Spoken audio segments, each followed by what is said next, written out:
All right, welcome to episode 5 of the Out of Mana podcast. For some reason, my camera keeps slipping off to the side like it has a mind of its own. But I am joined with the real Shiesty once again, and a very special guest, TheBadgerStory. You can find him on YouTube at TheBadgerStory. There'll be a link in the description below. He basically does a day in the life stuff with his medical journeys, what he likes to do, collects Pokemon cards, and other things like that. So I recommend checking him out. How you doing? Scratchers. Learn Kai, Lots of family stuff too, and also things with his dogs. Oh yeah. I saw one of your dogs in the background, by the way, but I only saw its butt, so I don't know what kind of dog it is. Where do you go? You have two dogs. One's a Mushu, and the other one's Hey Hey. Then we got rid of the other one. Oh, you got rid of Hey Hey? Yeah, we got rid of Hey Jew. He was a young pup. He was like 12 months old. I'm sorry, 13, 14 months old. But he was just like a big dog that liked to jump on the bed and the couch and then like want to be playful, bite all the time, dig, that stuff. It's just like now, we had him for a couple weeks and it's just too much. Yeah, he's very energetic. He started behaving. He started becoming a better dog, and I really do hope that he finds a better family for him or a suitable family for him. But now she wants to get a Pomeranian. Oh, so now I grew up in houses with Pomeranians. My grandmother always had a Pomeranian. I think the one that I remember, I think his name was Dusty. And I think they went to did they have 3 generations of Dusties? I can't remember now, but nonetheless, they've always had Pomeranians, and not my go-to dog, but. The only dog I've had was like a mixture of like a Havanese and a Shih Tzu, and she was a very small dog, beautiful, like very cute, but she was very special. Special as in like special, like dogs, or she needed help sometimes because she would run to the wall and bark at things that weren't there. I don't know. I feel like sometimes most dogs that are mutts generally are smarter. I don't know why. At least that's the kind of history that I've seen. She was a brilliant genius when it came to getting food, but everything else, she basically had the IQ of a rock. I get all the smart dogs, but then also the dogs that don't listen to me either. So yeah, but you were like the dog whisperer. Like I the 2 dogs you've had, you've trained very well, and I'm not sure if you want to talk about Teacup, but that's fine. Teacup, if you want to explain Teacup's life, but basically when you got him, he was a little heavier. You're able to bring him down to a very healthy weight. You got him active, and you got him to a place that he probably wouldn't have got with anyone else. A lot of it had to do with my wife. She had the way to run with him, but she didn't last long running, and then a lot of the walking around and stuff. Yeah, so he went from 150 pounds to I think we went down to like 120. And he hovered around 120 for a while, and then we had to put him down. He was about 98 pounds. That's with the cyst he had growing in his stomach. So he lost a lot of weight. He wasn't eating. He could barely stand. So it was just one of those things. It was time to say the goodbyes, but But the fact that you got him so late in his life, like when did you get him? Like when he was 9? He wasn't even that old. As far as we know, he was like 6, 7 years old. That's really young for a dog. Is it? Yeah. For human years, yeah. Well, it depends on the breed, really, but generally speaking, I think across all breeds, that's pretty young, I would say. Yeah. For me, the average for a German Shepherd was 12 years, and he died at 7, or he had to be put down at around 7 years. I mean, though, like you mentioned, they had a cyst, so I mean, if there's obviously an issue, I mean, you got to look at the breed and the family history. I mean, it sounds odd to talk about the dogs, but it's all true. Like they have their genetics just like anybody else. So, I mean, yeah. I mean, you don't really have insurances for dogs. I know there is, but it's still there is, but yeah, it's it's very expensive and it's just it's difficult. Yeah. We went just a checkup, and it cost like $800 just for a checkup. And we didn't have insurance on the dogs, but it was still like one of those things. Like if you don't have insurance, especially something like this, he probably would have survived anyways. But it's still like they probably would have want like $3,000 to $5,000 for the surgery. Yeah, they probably wouldn't even have sold it to you, knowing the problems, the history. So. And then even that's like you have to think about like, is it really gonna make their quality of life better? How long is it really gonna prolong their life? And it's like, there's a whole bunch of like things you got to weigh. But I think what I want to say is that even though you said 7 or 8 when you got him, that's a dog that's pretty much developed their personality, and the fact that you're able to take a dog at that age and train them well, it's pretty impressive. And I know you and Ju somehow manage it, especially with your second dog, Mushu. Well, it was easy because he's a fat dog, and he could. He wanted to be lazy. All I do is get up to eat. You know, he'd go outside, go to the bathroom. He like train him with treats. Yeah. You know, and then like inside, like he was an indoor dog, so he just like lay down and slept all day long. So he didn't really have much of a life, which is because I remember we earlier this year we went to, where did we go? I think we went to Morro Bay. We went to Morro Bay in California, and you know, had like, I think it was like 4 or 5 day week over there. We brought the dogs with us, so they were able to run around with other dogs. They have a dog beach, so like all the dogs you can let loose, and they can run around and have fun on the beach and play in the water and stuff. So, you know, we got a vacation in with him and Mushu. That sounds fun. So yeah, it was fun.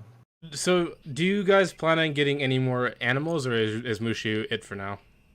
That's a wife question. Whatever she feels, it happens.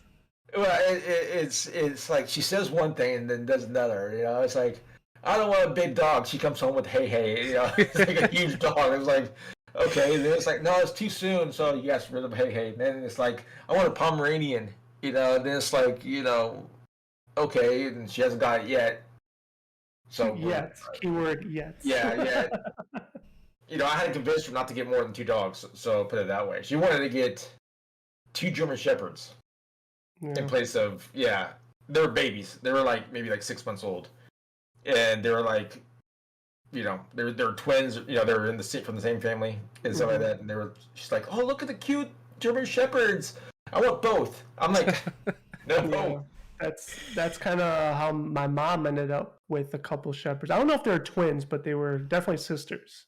Yeah. And one, my sister that ended up moving to Austin, she took one, and then the other's still up in Wisconsin with her. So they got separated, but them two total different personalities, like for being sisters. So yeah, they're just as energetic, and you know. See, we're simple. We like the lazy type. I would concur with that assessment. You can still love them just as much, and it's just like less maintainment. It's like I want to be able to play video games and have the dog just lay right there and not have to worry about do anything, or keep your lap warm. Yeah, exactly. You know, it's just they know how to feed themselves. Every once in a while, just take them out, let them go to the restroom.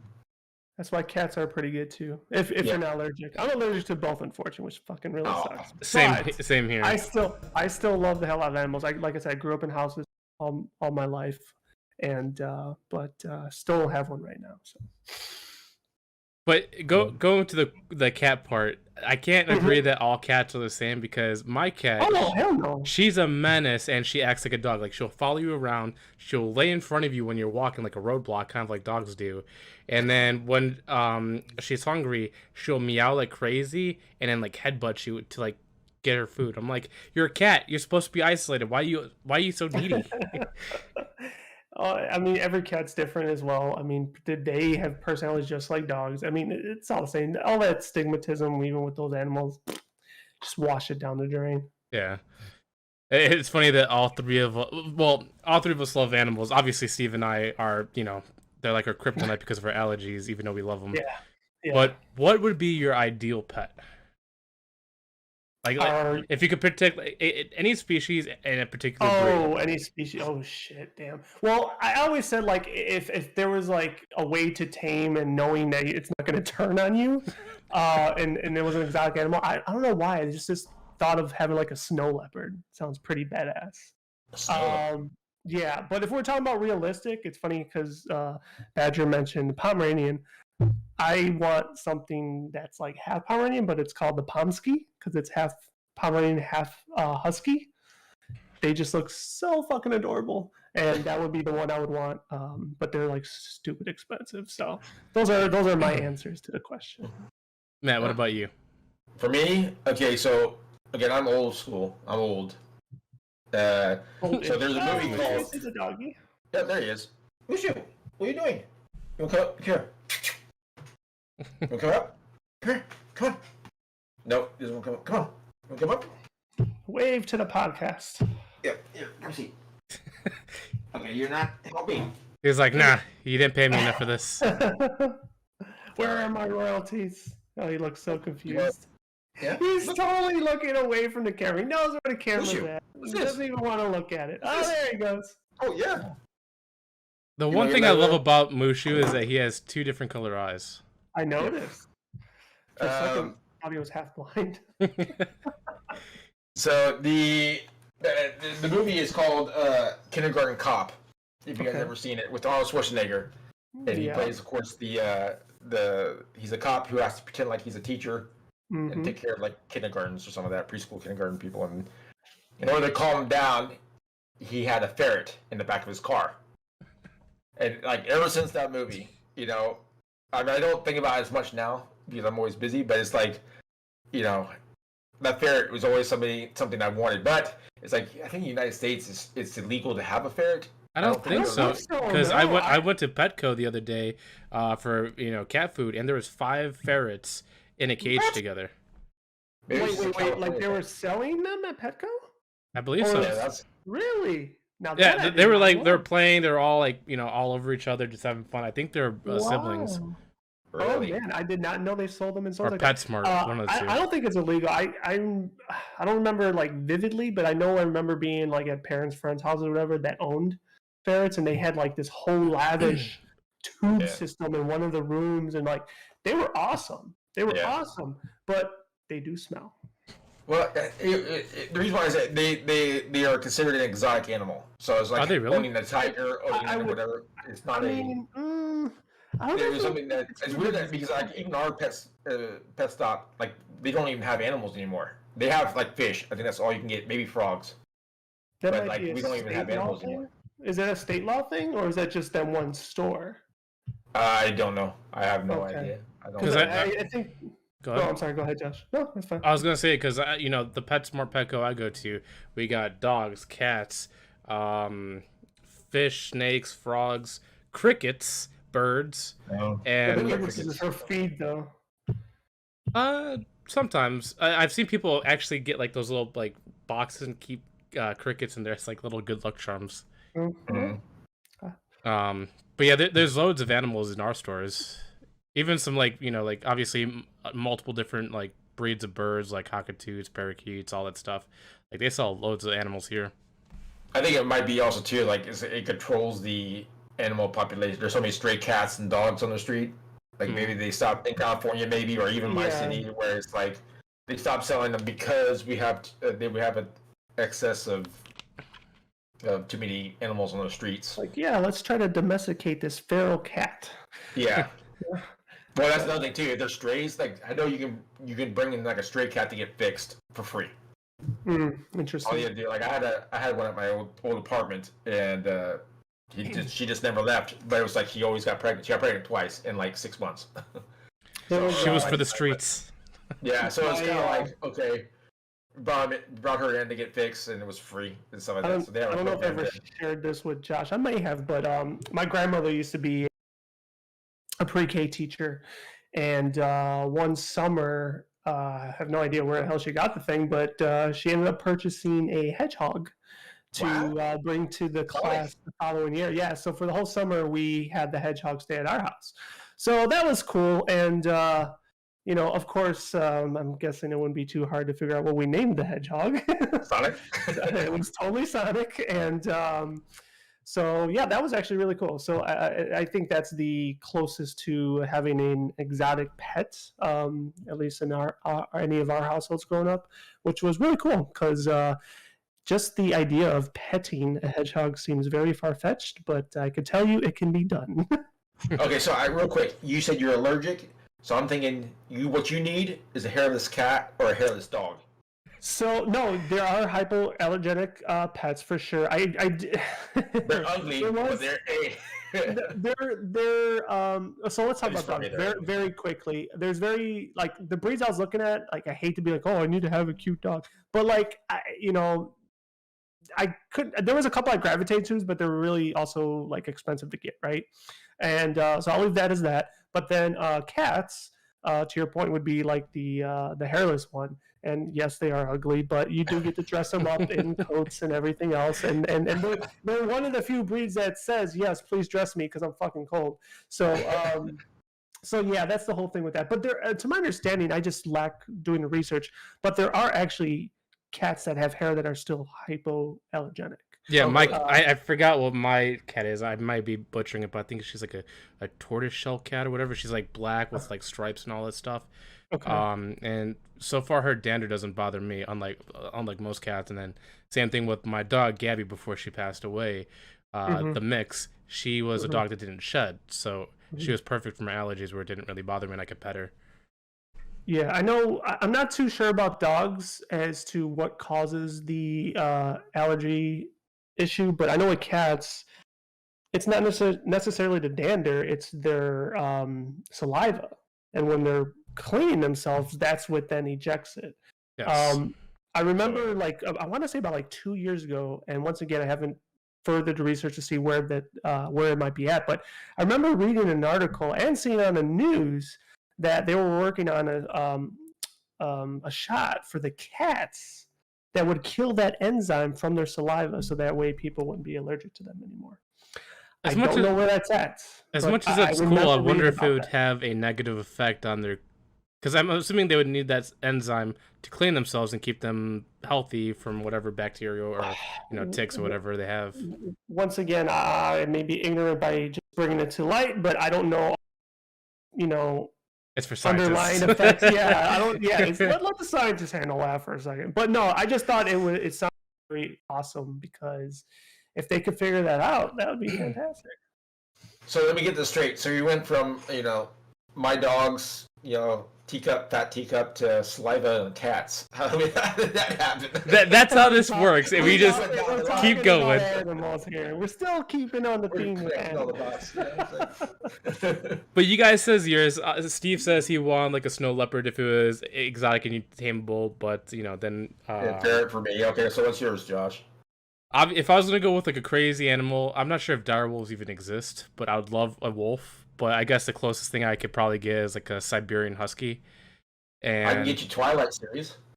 Twilight series. Oh, yeah. I'll name him Jacob. But if I wasn't, how did you know that? I did.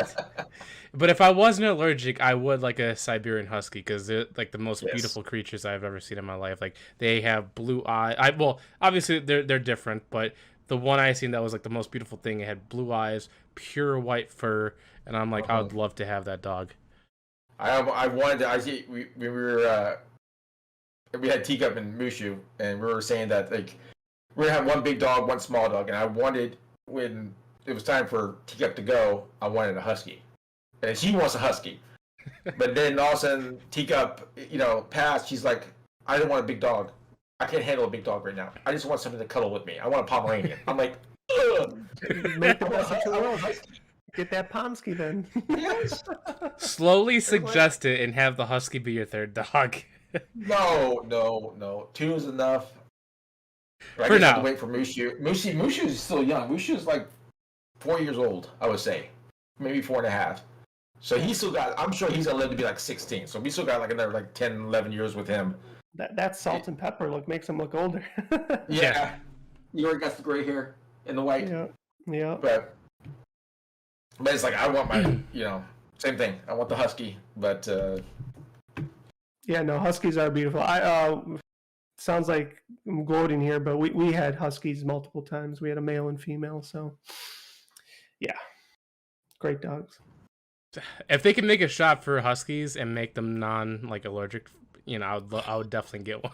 That would be go to like Alaska and move there. It's just too cold for them to lick each other or lick themselves, because their tongue will get caught on the fur.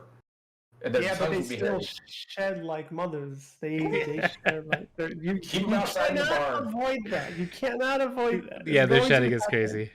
Don't they leave out in the barn in Alaska? Like, they have to be used to the cold. You're not allowed to bring them in, or sometimes they bring them in, I guess. But I'm thinking like they're gonna.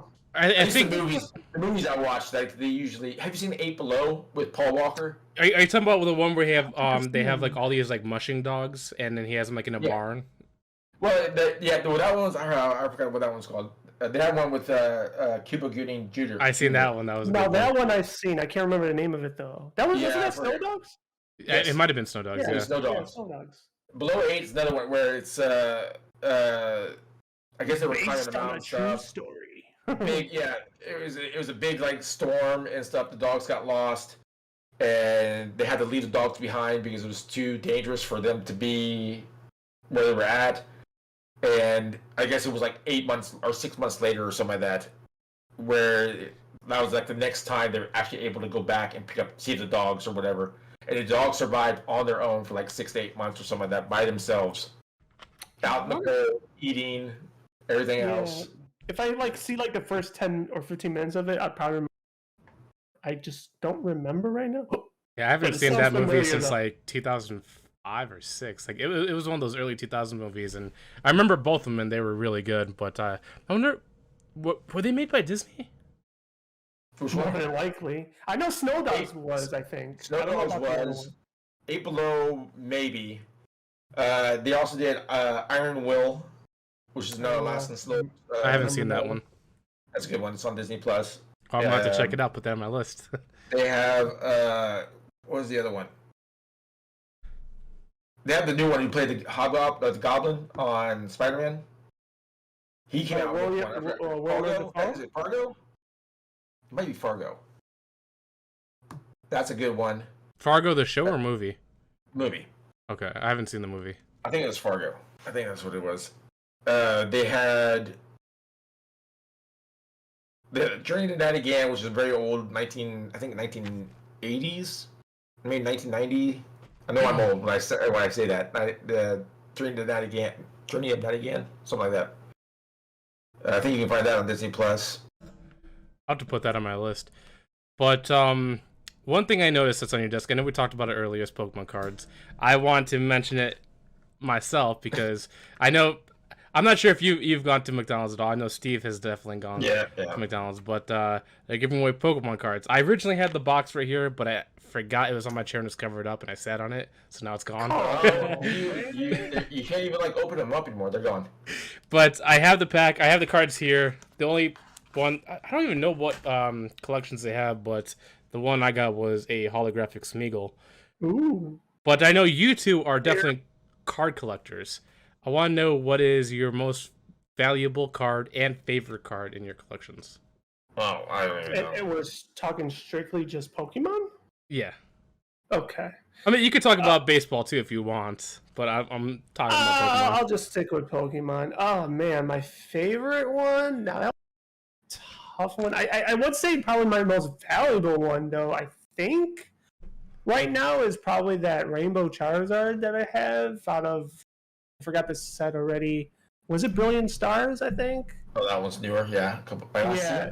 Last year? No, that was like just only a couple sets ago. Okay. Was it earlier this year? Yeah, I think so. I know they're kind of that Astral Radiance. That was the last one, right?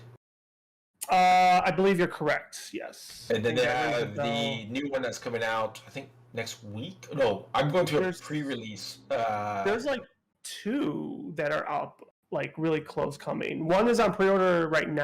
The other one I think is still yet to come out. I'm not too sure. It's hard to keep up with. I'm starting to tone down a little bit. I was like buying like at least one Elite Trainer box per set just to have. Yeah. But the Pokemon Go one was the last one I kind of binged with. I was like, I kind of want to get the whole set because it's the one related to Go, and then I was gonna kind of retire a little bit. Although you never really retire, I guess. So my that one I would say is probably most valuable, but my favorite one, that one's tricky. I'm not entirely sure. I mean, it still might be that one if I'm being honest, because that one I actually have I have this cool like case. I think Josh has seen it, where I put my more prized possession cards in there. But yeah, I think if very quickly, if you want me to segue to baseball cards, I heavily collected. Well, I'm a Chicago Cubs fan first and foremost, so I collected a lot of Cubs cards. The enemy, yes. And back in 2015 is kind of when I started going pretty hard because they had a lot of rookies, and one of those rookies was Chris Bryant. So I was collecting a lot of his cards, and there's a set called 2015 Topps High Tech, and the cards are pretty much like plastic and clear acetate is what they're called, so they're kind of like see-through. Fucking adore those cards. They look badass. Longer story short, I own the 1 of 1 of his rookie card, so it's the only one printed. So I think that one is definitely my favorite. So baseball is that a keepsake or one of those that you're waiting for the value to go up? I would flip it. But for not a true fan. It's still true fan. I mean, just like anything, everything has a price. If someone's willing to wow you per se, I'd be willing to give it up. So now I know Matt. He has he went to grading and all this stuff, and I know the cards he has. But Matt, what is your favorite, and what is your most valuable? Oh, I've sold most of my stuff now because I know I can tell you the story I got about the the grading. It's awesome to be able to do it, but I also got stuck with the with everybody getting their cards graded, and it took a year to get the grading, the PSA grading back. And then, so I bought a box and I opened it with you, Josh, and it was the Evolutions booster box, and it was one of those things. I think I bought it for like $500 back in the day, and opened it. I got the Charizard Holo. I got the reverse Charizard, and by far that was the most exciting one I unpacked, and I was very, very happy until I sent it to PSA to get graded. Mm-hmm. So then you're like, if I get a PSA 10, I mean, that Holo Charizard's gonna be worth like $2,000-$3,000, whatever. Mm-hmm. Just to be let down, you got a 9. And I'm like, then you can just get like upset, like you're just like, I spent. I mean, it was only $13. Like it was $13 a card back then. Now it's like $100 a card for PSA. But it's still like, okay, now the card was worth like $150 or $130, $140, $150 instead of $2,000-$3,000. Then you just like heart's broken. It's like I don't care anymore. Yeah. So like, go ahead. Sorry. No. I was gonna say like most of the stuff I even had the Vivid Voltage complete set with the Rainbow Pikachu and stuff. But I had the whole set, sold it for like $1,000. Nice. Things like that.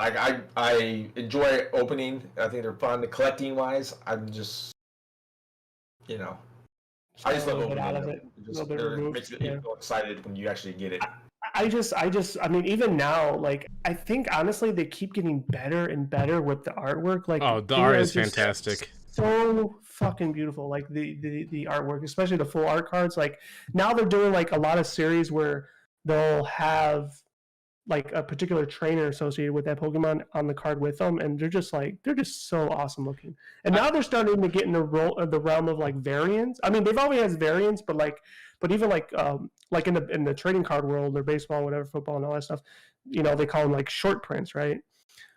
They're even doing that. I always wonder if they'll ever push the envelope and go into the realm where they start limiting number their cards, just like the sports world. They probably will. That would be amazing to collectors, in my opinion, and that would probably definitely lure me in, like really bad. Well, for me, the one thing I like is I don't have them, but two of the cards that if I would get that I would love is it's like a combo of like Latios.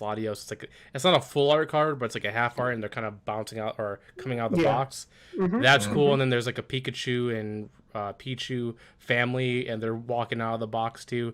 I think those cards look the coolest I've ever seen. Like the art is amazing. The print is very clean. You're right. The art just all cards in general now is just fantastic. And I don't know how they're gonna keep topping it. Like it looks amazing now. Yeah, no, they do a fantastic job, especially like with those full arts or even the rainbows and the golds. Like they have that surface where it's kind of like rigid, and like they just do a damn good job. Now they also, on top of your Pokemon cards you got from McDonald's, they are coming up I think on the September 1st, they have Halloween Pokemon cards now that you can actually put into the instead of doing candy, you can do the Pokemon cards. It has like a 3-card pack or 4-card pack. It only has, I think it has like maybe like 20 Pokemon cards, just like McDonald's, but they are Halloween scary related. So I think like Gengar is probably one of the bigger ones and stuff. So they have. Do you get this from McDonald's or where do you get this at? No, you just get it from like Target, Walmart, whatever. Yeah, I saw it come across my like social media feed at some point. I think it's like the bags of candy, like you would get like Valentine's cards, right? And you get it with like some candy. I think it's similar. It's a similar approach to that. Okay, because I was thinking of like the dollar store packs where it's like you get a pack and it's like 3 cards inside of it and that's it. I thought. Well, I mean, I think that's the approach. It is a pack, but it's going to be attached to like a lollipop or something. The intent is for them to be given away to kids with candy, but that's not. I'm the kid that needs candy with the cards. Okay. Honestly, I'm not a big card collector like you guys because one, it's crazy expensive to collect and do all that stuff. Yeah. But I might go for those because Halloween is my favorite season, and it is reasonably priced too. I think it was like you get a bag of 40 packs. And I think it was like an average of like 36 cents a pack. Oh, that's not too bad. Yeah, but that's so I think it was like like $10-12 for the whole thing. That's always the caveat. So I'm going to look this up and put that on my list and look out for it. And then they have the new Pokemon cards, Lost Origin, coming out in a few weeks. I'm actually going to try to go to their pre-release this weekend. Hopefully I can make it. So where would you go for the pre-release? Is that you just go to any store, or is it like a very special location? They have certain card collecting stores that get permission to do it. They run like a Pokemon event, and you be a part of it. It's very limited, so that's the reason why the pre-release versions are harder to get. It's like you can't just go anywhere and get them, or then after you get them, it's really hard to find, especially unopened. And so I'm going there just to get it unopened. Like I'm never going to open them. It's still going to be a pre-release. It's going to cost a lot of money. I think Lost Origin is going to be a good set. Is Lost Origins tied to Legends of Arceus, the games? I don't think so. For some reason it sounds similar. But I think one thing with Pokemon cards they need to do is start with the big hype that happened like 3 years ago. They started producing more Pokemon cards, and baseball did this back in the 90s. Late 80s to early 90s, and it just devalues the whole. Yeah. It's like everybody can get whatever for mass production. I mean, that kind of happened earlier this year. You see a product of like Darkness Ablaze pop up, and what was the other popular Chilling one? Rain is out there a lot. I didn't care for Chilling Rain. If it didn't have the Charizard, care about it. Yeah. And that's actually true for a lot of people, though. Yeah, Brilliant is a good one. But it's like even like I go to this Target right down the street from my house, and they're gone. Like all the Pokemon cards are gone. Yeah, same here. It's like, but then where's all the? It's like the PS5s. Okay, you can't go over and get a PS5 anymore at the grocery store or like a Target or Walmart. Can't get Pokemon cards at Target or Walmart. Where do we get them? And then their price. Then you go out and spend like $120 on a booster box, and it's like just to get the most valuable card of $40. It's not, getting a booster box of the packs. It's funny that you mentioned this because like recently I was looking at a article of people busting down like storage lockers of scalpers, and they were talking about like the story of the scalper. He bought hundreds of thousands of stuff for like PS5 cards, whatever, and he says the majority of them, because they're so overpriced, he doesn't move units well, so they're just mountains of product in their storages because the price is just out of this world. And I'm like, if that's the case, undercut your competition, move that stuff, you're still gonna make a profit. It's like, why keep it in storage if no one can use it? It's like it serves no purpose. Right. When I got my PlayStation, I thought about just reselling it after I got it. Because it's like you see the price, it's like okay, $1,000 to $1,200. Then I was like, I'm just going to sell it for $900. I bought it for $450 or $500, and then it's like I'll just sell it for $900. I'll go a little bit lower than what everybody else is selling, just so I can sell it. and so I make a $400 profit off of it. But I decided not to do that. And even then, it'd be difficult because there's a lot of people that are like $900. It's like, why? I'll just wait. But guess what's coming up in a few months? Christmas is around the corner, and everybody gets all the hype, and they're like, "My son wants it, or my daughter wants it, or whoever." It's like my husband wants it. Yeah. So it's like they're willing to pay, especially now. It's been like, how long has it been? 3 years. Yeah. It's close to 3 years because it came out in 2020. So I guess. 2 years then. Yeah. Because it came out the end of. It's crazy. It's already been 2 years. October, November, I think, of 2020. Right when COVID was happening or something. But it was like people are still waiting. I waited 2 years to get mine. I was on the list for it with Sony for like 13, 14 months. And they've never done a special edition release like all their previous. They can't even afford to do that, right? You know what? Now that we're talking about this, I'm just gonna move on to the first topic because it's PS5. Yeah. But no, you're like, I was one of those fortunate people that was able to get, the PS5 and Xbox, just a few months after the release. But even now, it's still somewhat difficult to get them. Obviously, they're becoming more available in stores and online. But I can't believe 2.5 years later. Obviously, it's a chip shortage. That's why they're not producing as many. Right. Yeah, parts, and then to me, another thing too. Even the pros who do video game pros, like, they couldn't get them, and they're like, we're just moving to PC. It's like they are all on with PC, even though Sony I think sponsors them, like Call of Duty or whatever. It's still the actual person cannot get it. And I think the reason why they do PC as well is because of the customization they could do with viewing. It's also easier to do LAN games as well. So I think that's another reason why they switched to PC. But how do you feel about the PS5 price? Like obviously you got in when the getting was good. You didn't have to pay the extra $50, $60 now that they're charging. Yeah. But do you think it was a smart move? Because I feel like obviously all these consoles, they sell at a loss, and they make their profits in their online services that they sell. I thought $400 was a reasonable cost, because I think even like the PS before that, you bought the PS4 for about that much. Like they didn't have a big price unless you got the one with the DVD or CD ROM on it. But like now it's like I don't even know. Like I moved into the digital world. I'm not doing the having the hard copies anymore. I'm just gonna have the digital. But it's like even when I bought mine, there was no more of the regular PlayStation. I had to buy the one with Horizon, which was an extra like $50. Yeah. All the originals were sold out within within I think 40 minutes, 40 minutes on the actual Sony website that you had to be pre-registered to get, and you're only allowed to get one per customer. Yeah, one makes sense though, so you can't stockpile it. I'm sorry, go ahead. Right. So you're talking about price spike. Are you talking about the aftermarket? No, this is retail. Like they raised retail prices by I think $60 or $80. Yeah, I knew they were. Yeah, I Interesting. just read it this morning that they were doing that. It's sad.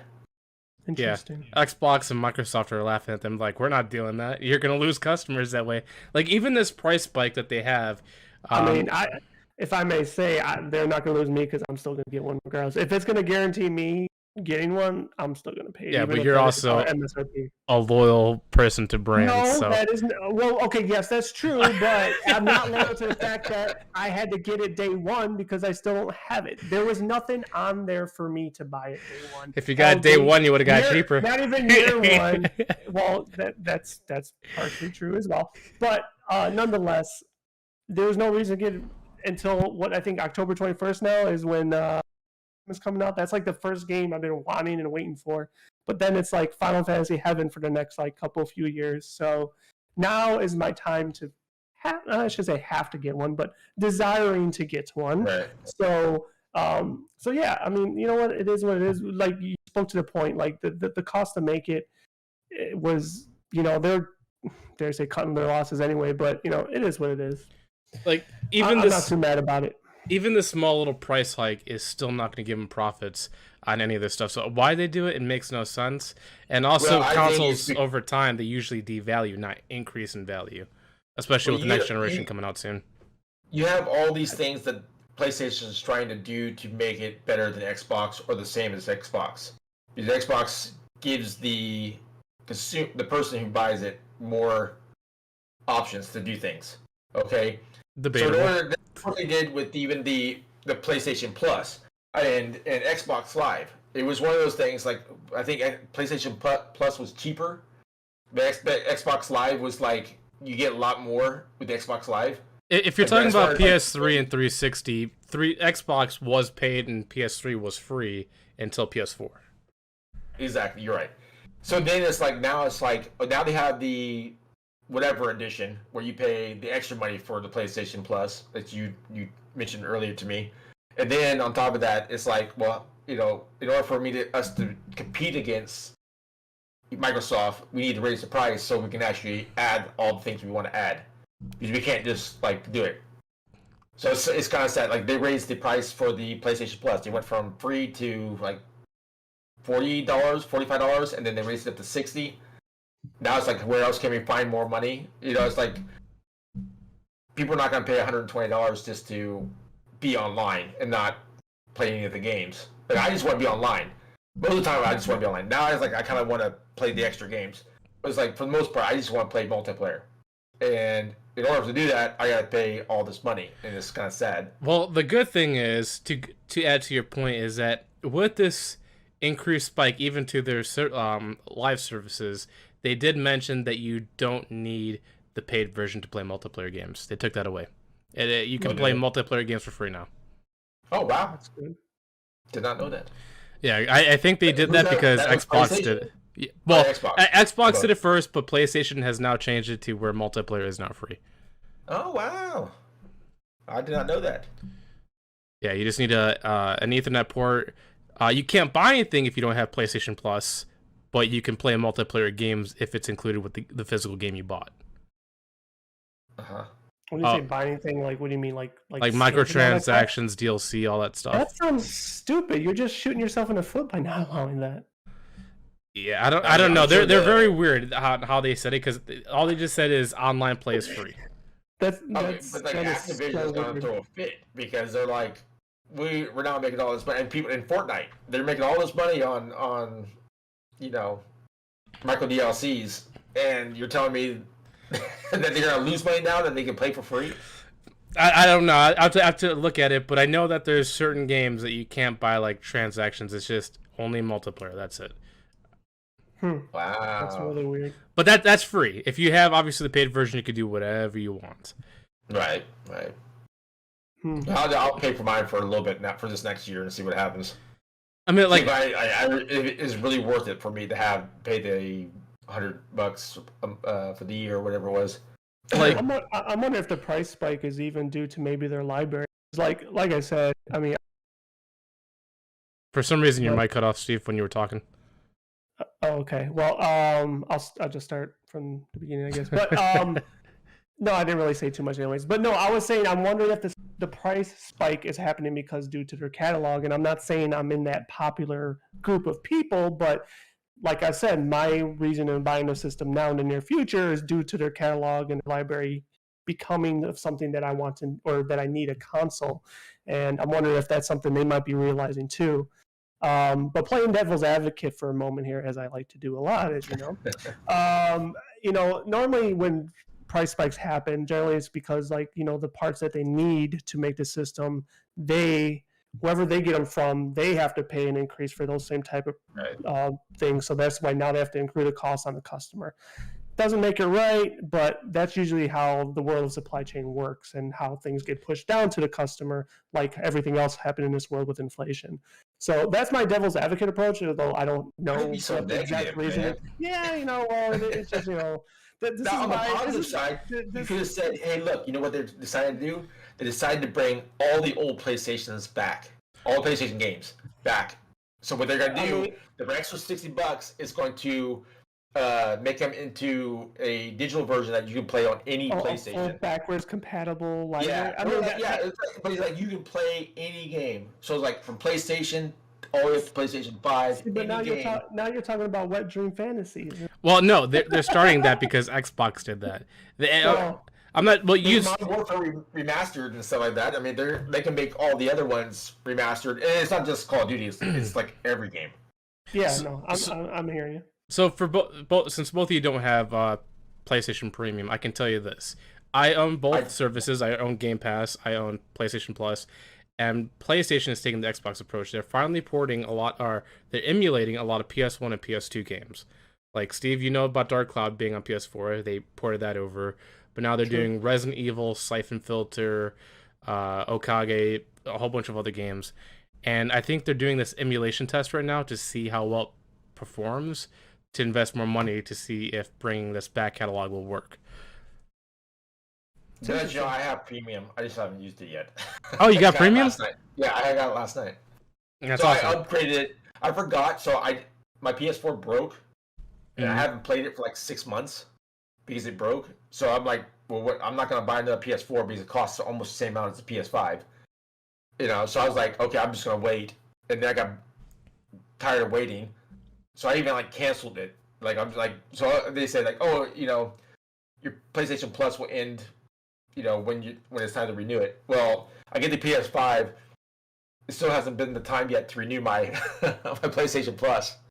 So I was like, I think it's like next month or like 2 months. I'm supposed to like renew my PlayStation Plus, but they said like it's only going to cost like $350 a month until then.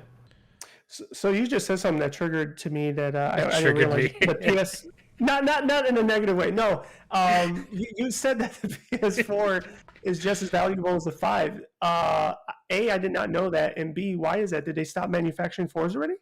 I think they just. I'm sorry. Go ahead. No. Well, I was gonna say they're just as because there's no PS5s to get. PS4 is the only one you can get at the store. So did they? So they do still sell them in a store. Yes, because that's the only one that everybody can like get. They can still get. They have so many of them still in stock.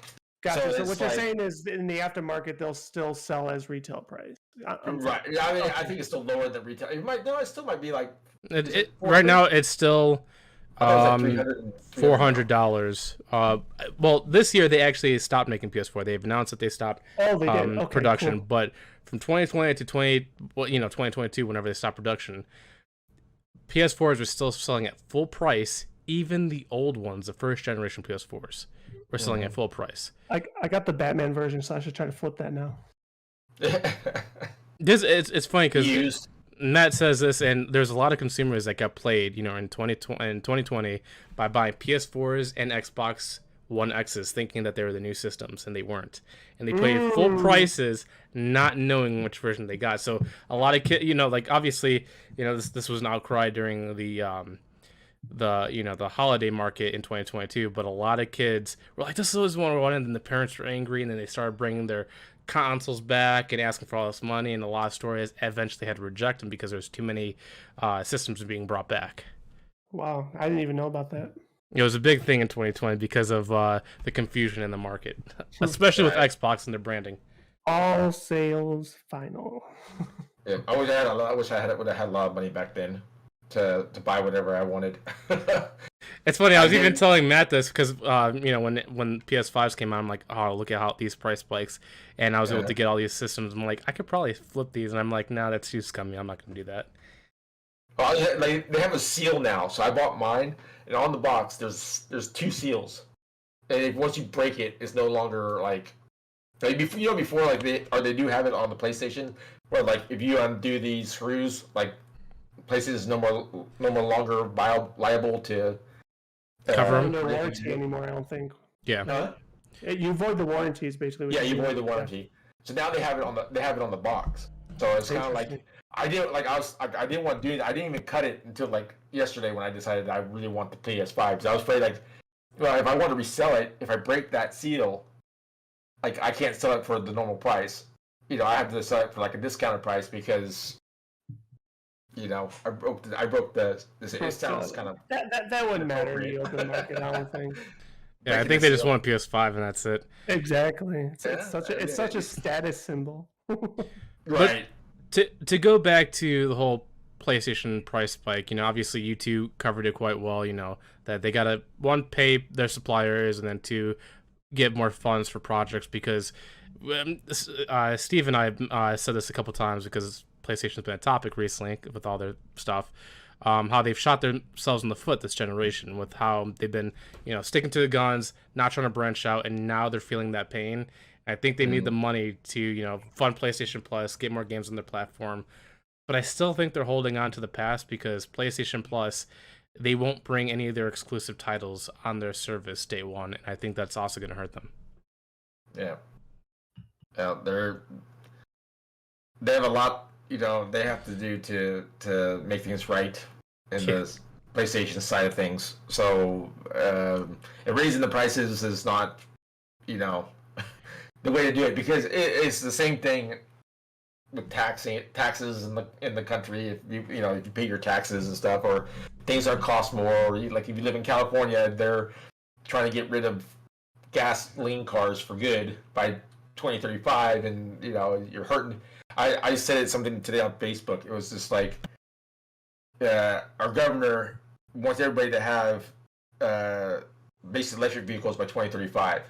Okay, it's not going to happen. People have classic cars. They want to drive it down Pacific Coast Highway on the beach, near the beach, and coast. It's not going to happen. And two, I said, it's not a good start when you want to have everybody an electric vehicle by 2035, when you kicked out Tesla in California and they went to Texas. It's like, if you were that into it, you would have been on Elon Musk's side and giving him whatever he needed to produce whatever cars he needed in California. Especially, you want to tax the crap out of them. I'll say it's not just Tesla though. I mean, there's many manufacturers that are Ford, moving Mercedes. So it doesn't even matter anymore to do with it. Yeah, Are they the quote unquote innovators and ushering this? Yeah, of course, but all because they left, that has no impact on everybody else getting electric cars. But and people nowadays, the dealerships, man, they're coming out with some crazy electric cars. They look cool. You had to see the new Charger. Oh my god! I actually did. It was on the street here recently in Chicago. I was driving down Pulaski. It was really cool looking from the back. I didn't see the front because it was in front of me, but the back looked awesome. Yeah, I haven't seen it yet, but we'll see what happens. I mean, we bought a Tesla. I mean, it took us 7 months to get to Tesla. We had to put a down payment, which isn't much. It's I think you put down $500,000 for the down payment, but it's still 7 months to get an electric vehicle. I wonder if if it's better to get it from Tesla itself, because here in Chicago, there's loads of car dealerships near me, and I see loads of them with Teslas. There's at least 5-7 Teslas on the lot, and I'm like, I thought Tesla was the only one selling them, but I guess they're partnering with dealerships, or these dealerships are buying them off of other people, and that's how they're selling them. Yeah, I mean, I think it's probably a used car dealership, right? Used car. I mean, well, it doesn't even have to be used car.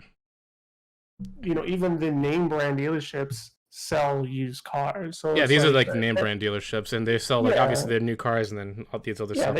I would probably think. I mean, the resale value too is about the same. So you pay for the car, you get the same amount of money back. Yeah. So it's really cool. One thing to answer you, there's a lot of companies now that have electric vehicles now. And they have new companies that have electric vehicles that are coming out. I think like NIO, they're coming out with stuff. But then you have Dodge, you have Ford, all these companies that have cars that are electric now. So it's starting to become a regular thing. But no, it definitely is. It's definitely become mainstream. I'm even seeing around. Didn't really see them all until months ago. There's more charge stations and all that good stuff. So. Yeah, but then so we have a charging station here at the house, and one thing I noticed, so I have solar panels on my roof, and we got more solar panels than what the house needs. So we get your house is glowing with all the power it's already absorbed. Right, you have to see all the lights I have around the house. But I get the Tesla. Or actually, I get the Tesla. My mother-in-law got the Tesla, and you talk about my I don't know, electrical usage is like through the roof. It's like the charging costs to do your Tesla, it just dramatically. It depends on how much you drive too. If it's something like you just drive in town, it's like it probably won't be as bad. But you have to like I have to go to Santa Monica, and it's like a full charge back and forth, or for one trip. One trip I have to recharge the whole thing and it costs like $30-$40 to charge that full trip. So it's like I went to the gas station. Yeah, it's so much cheaper than the gas station. But it's like, to me, it was like all the solar panels I have on the house. Like, I've seen people who have, big houses who have like a little bit more solar panels than I do. And they're like, they have like all the energy in the world. And it's like, for some reason, the charging of the Tesla is like, it takes so much to charge it.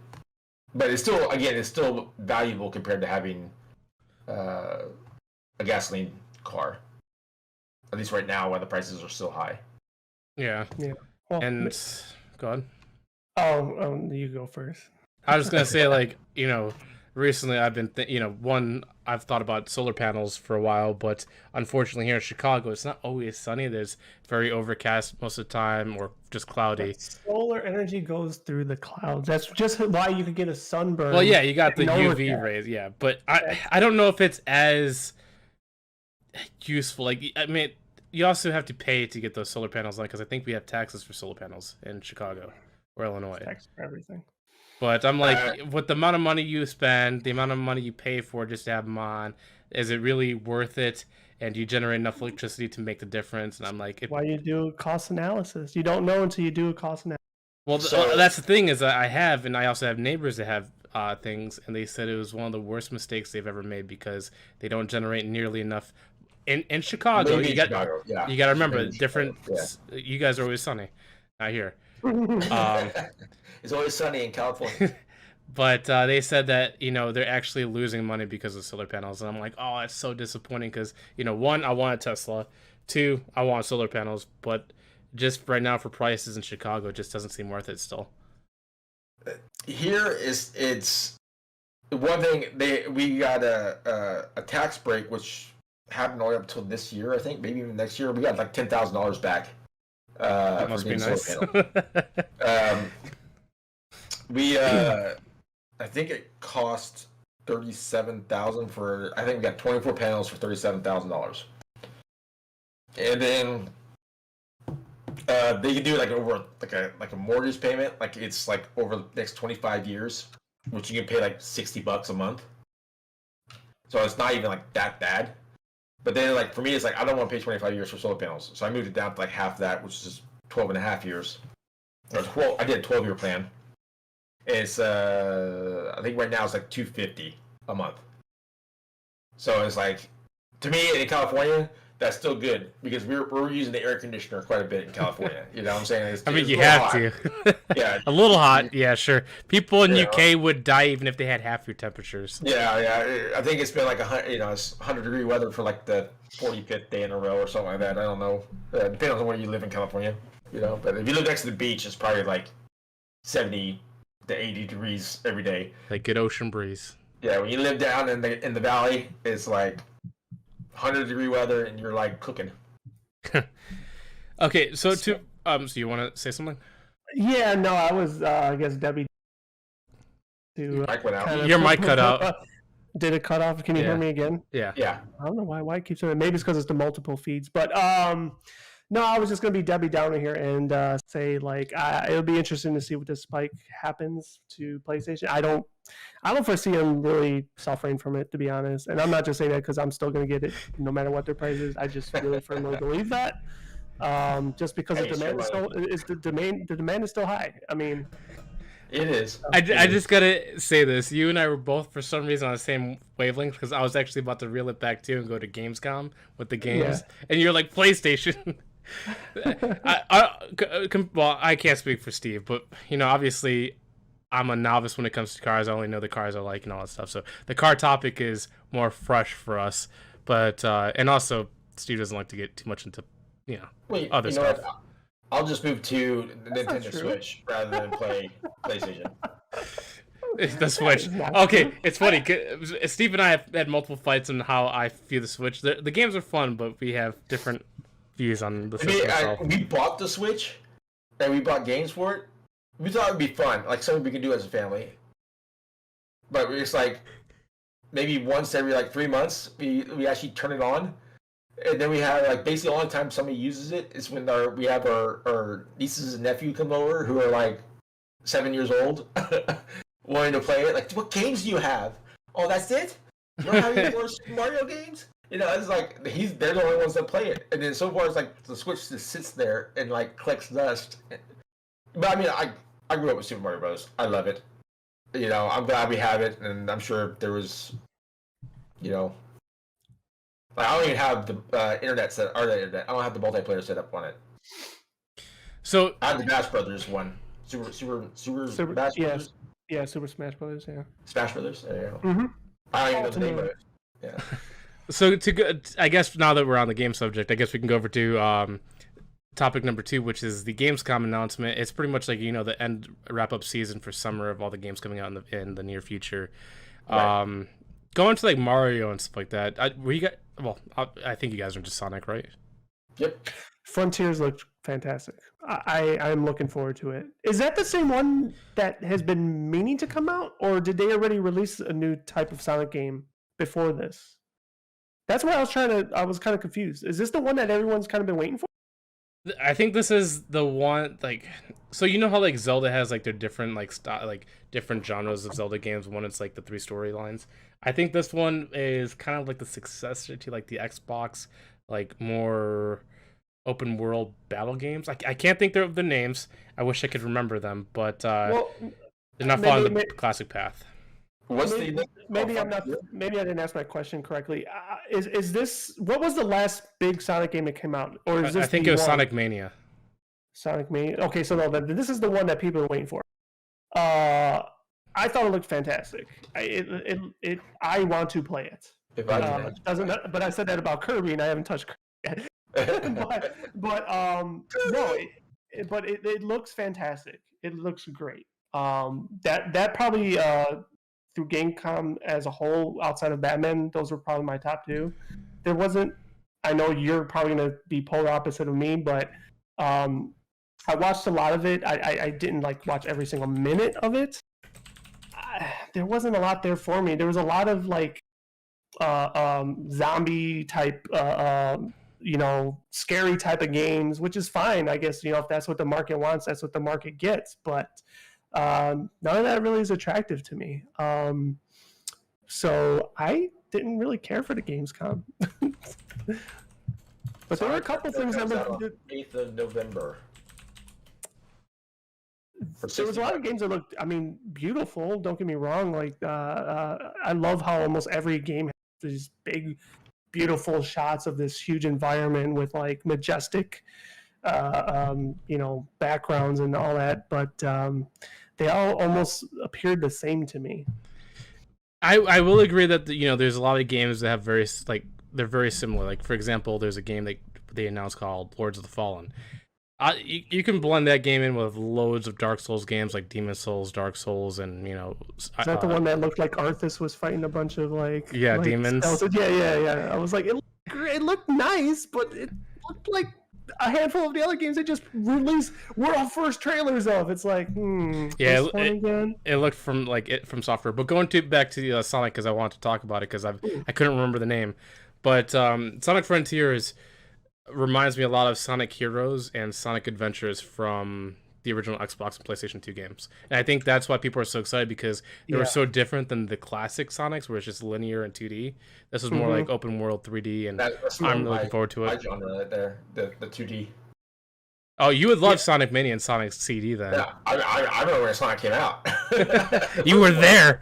I was there. I had it. But this one, like the trailer that they presented, I'm not saying it was like a mashup, but they kind of had a little bit of a Mario Odyssey approach, where it's like, it's open, to your point, it's open world 3D, but they were also paying homage with certain parts where it's like, oh, we're going to do the classic Sonic look for, a couple levels and whatnot. which is fantastic. I think is great. And yeah, I played the hell out of Adventures. I think it was Adventures 2 maybe, with the little chows where you had different chows and you had to breed them and all that stuff. Fantastic game. And I know, I'm not sure if you ever played Sonic Forces. I know, depending on the community, it's kind of hated for some people, but I like Sonic Forces too, and it was kind of similar to that as well. But go ahead. Can't ever really recall if I did or didn't. So. Sonic Forces is one of the new ones. It came out like on Xbox and PS4. Oh, okay then. No, then I didn't touch that one then. Matt, you probably haven't seen Gamescom at all. But is there any games that you're looking forward to in the coming future besides Modern Warfare 2? I haven't seen this year, and it kind of I've always been the Call of Duty player. You know this. Yeah. And, you're gonna get Modern Warfare 2. Modern Warfare 2, was coming out. My ears did kind of perk up, but it was still. I'm more like the Black Ops series than the Modern Warfare one, but actually, it's not more. Is it Modern Warfare 2 this year? Yep, Modern Warfare 2. It is. Vanguard was the one that was supposed to. What was the one else that was? Vanguard was this year. Right, which I'm playing now. Mm. What was the one that? What was that one we played? The World War II one or whatever. Or World War One. Remember we played it like a few years ago. It came out a few years ago. It was called World War II by Sledgehammer. Yeah, it was a really World War. It was a World War II. It was called WW2. Yeah. I remember. I told you I remember. Call of Duty has like the worst naming. It's like they've gotten so uncreative that they can't even make new names. It's like, oh, Modern Warfare. I'm like, you have 3 Modern Warfares. Which one are we talking about now? Modern Warfare 2. Yeah, that one again. Yeah, Modern Warfare. Which one? Vanguard now, right? Or help make Vanguard, right? I think Sledgehammer was the one that made Vanguard. Yeah, we had Black Ops series last year. We had Black Ops, and then we had Vanguard, and then now we're gonna have Modern Warfare 2. Yeah, so Modern Warfare 2. So, anyways, still the Modern Warfare series compared to the Black Ops series, we can go over that in their topic. But it's still like I got like a little bit of interest, especially since I got the PlayStation 5. Like maybe I want to get. But I think being a old man like me, I need to start moving away from the Call of Duty and start playing gate games. Well, you can still play Call of Duty and still enjoy it, even if you're not playing at like a competitive level. Like there's still ways to play casually in Call of Duty if you can find it. Even that's hard, but you can still play casually. Oh, by the way, a little bit off topic, but a little bit on topic. If you guys are interested in a video game movie, I think it was on. Don't say Resident Evil. No, it was on. I think it's on Amazon Prime. It's called 8-Bit. Wait. 8-Bit Christmas or no, that's an okay movie too. This one's called 8-Bit. Is it with Adam Sandler? No, this one has basically like the first all-girl competitive team. Oh, for Tetris. Is that? No, it wasn't Tetris. It was some other. You're way off, bud. Dude, I've seen so many video game movies that like my mind is like, oh, is it the 8-Bit Tetris one where they're playing at the first Nintendo World Cup or whatever? I've seen so many. More of the old school. Watch The Wizard, okay? Wizard of Oz? The Wizard of Oz. Super Mario Brothers 3 was announced. Okay, that was my go-to with Christian Slater and whatever the Wonder Years guy's name again. I forgot his name. It's been a long time. That was a great movie, though. I love that movie. The Wizard. 8-Bit. I'll have to. Well, I haven't seen The Wizard and I haven't seen 8-Bit, so I'll put that on my list. Amazon. 8-Bit, I don't think is on.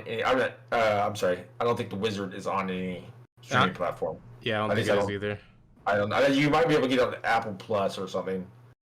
But I'll definitely watch 8-Bit because I've seen a lot of video game movies where it's not God, I can't think of the name, but it was basically like about Gears of War and tournaments and people going there and having fun. But God, damn it, I forgot what I was talking about. I just completely lost my train of thought thinking about the movies. Well, outside of Sonic Frontiers, what else piqued your interest from Gamescom? That's actually what I was gonna talk about, and I forgot it. I was trying to regather my thoughts, but I was also thinking at the same time, and I gave myself a brain freeze. Well, I know you also have an interest for Gotham Knights as well. So I actually don't have an interest in Gotham Knights. You don't? No. Really? Oh, well, that shocks me then. I think the reason is because I've seen the gameplay, and I'm also not really invested in like Robin, whatever the Black Wing is, or Dark Wing. Yeah, I could concur with that assessment, but at the same time, it's also intriguing. It's like, okay, well, what will they bring to the table and everything? And I will say this: watching that trailer, I don't know why, but I felt like I know we always get in big conversations with graphics, but as far as how great the graphics look, I didn't think they looked that great compared to all the other games. They looked bad. It's funny because a lot of people have done technical breakdowns on it. Arkham Knight that came out 2016, 15, whatever, is actually better looking than Gotham or Arkham Knights. What'd you say, Matt? I remember you playing that. What are you playing? No, I said I remember you playing that. Was it Arkham Knights or whatever? Then you played a Batman one recently. You're probably thinking about Spider-Man, but I did play Arkham Asylum probably like 2 or 3 years ago. Well, I've known you for how long? See, You've known me for a while. This is true. Time flies. Okay? I'm getting old. But I guess to Steve's point, so there's no other game. Obviously, you haven't been in the gaming space in a while because you had personal things to go for. But there's no like games on PlayStation Plus or anything besides Modern Warfare you're looking forward to. Me? Yeah. Yep. I don't even know anything that's really. I mean, I'm waiting to get back into Destiny. I'm not even sure what's going on there. I know they had. What is video games? What are video games? Dude, he's been away from me for so long. I gotta retrain him. Yeah, it's been a while. I mean, I was a diehard, Call of Duty fan and Destiny for that matter. I love Destiny. It was a lot of fun. Yeah, man. If you get into Destiny right now, is like, anytime is a good time to get into Destiny. At least that's my saying. Because Lightfall looks good. I pre-ordered the collector's edition, and I'm really looking forward to it. I saw your tweets. And okay. Yeah. So real quick, I'm sorry. It's not called 8-bit. It's called 1UP. Isn't that what Adam Sandler? I thought that's what I was thinking. Isn't that the Adam Sandler one?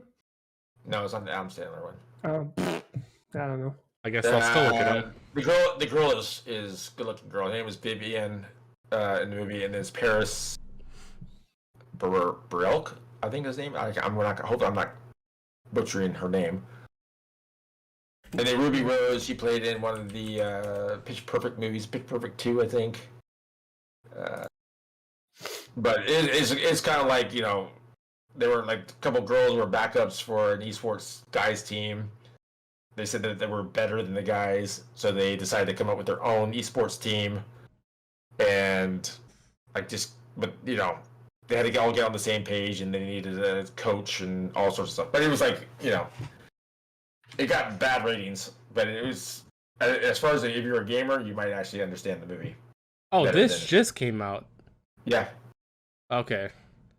I'll watch it because I'm interested in this stuff. There's pretty much the concept of this one reminds me of another movie that I can't think of the name of, where they're pretty much, it's a girls squad competing with guys. They're playing Gears of War, and they actually end up winning their champions, and they're called like Team Vixen or whatever.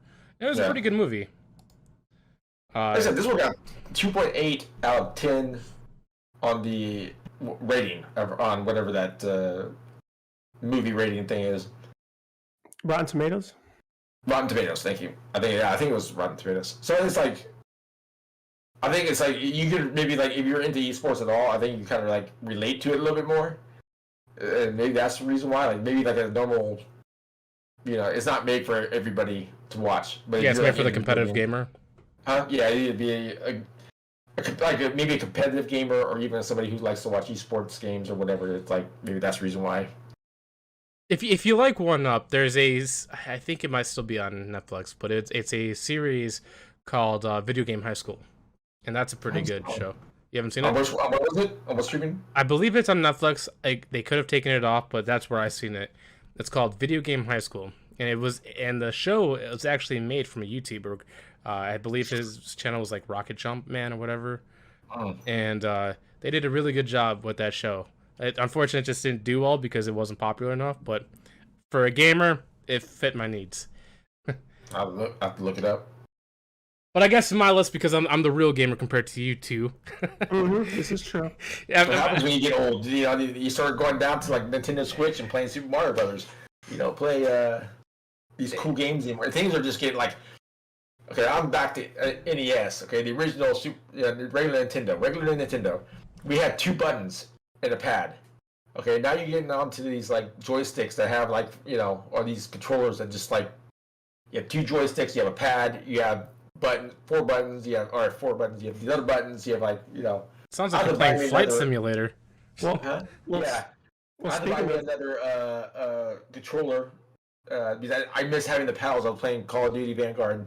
Miss having the paddles on the back, so I need to go out. I need to buy me spend another $250 to buy the paddles, which is weird. Speaking of buttons and controllers, I mean, Gamescom, PlayStation released their next version of the controller. I don't know if you saw that, Josh. Where now by the analog sticks, there's like 2 more buttons. Like, wow. Yeah, it's. Even I'm getting a little. Your nose or something. Yeah, I don't know, man. I don't know. No, this is underneath like a scuff. I don't know what purpose they're going to serve yet. I'm sure the more hardcore gamers probably already do know. Maybe Josh, you could elaborate on that. But nonetheless, I was like, "Oh, this is interesting." I mean, they do like the scuff. I'd be 100% for it. Well, it's supposed to be like how Xbox made their premium controller called the Xbox Elite controller, where it had the paddles on the back and all that stuff. Right. It was their answer to countering scuff, and PlayStation is now entering that market, but the design is very weak compared to scuff and Xbox Elite. So if this is their first design, they need to make a second immediately because the paddles don't look nearly as comfortable. Obviously, I haven't got my hands on it, but at least they're getting to the market to counter scuff because scuff, let's be honest, they were dominating the premium controller space for a long time until Xbox came over. But PlayStation PS5's premium controller is looking like a fail to me. I'm going to be the noob in the room. What is scuff? So if you're a competitive gamer for like any kind of shooter or whatever, scuff basically gives you custom triggers so you could shoot quicker, and they give you paddles on the back so you can like bind certain buttons like slide and jump. So instead of taking your finger off the analog stick, you can actually hit more things like a keyboard, I guess. So it allows you to walk and aim, and then give you your middle fingers or whatever other fingers the ability to press buttons as well, so you don't have any kind of delay in your reactions. Joysticks, yeah. So is it like an auto run feature or something? No. So it just gives you more ways to press certain buttons without taking your thumbs off the analog stick. Well, the 4 buttons for an Xbox or PlayStation. You have the X, triangle, square. Yeah, they bind to those paddles. Those will be underneath your controller, so you can use your. So if you push it a certain length, it'll hit one of the buttons or something. Well, it's already custom. It's already custom bind, so most likely it'll be bind to whatever your jump or like crouch button is. Obviously, they'll probably give you a way to customize if you want to do like reload or whatever, switch weapons. But most people do like jump, slide, whatever. So basically, it's just an option.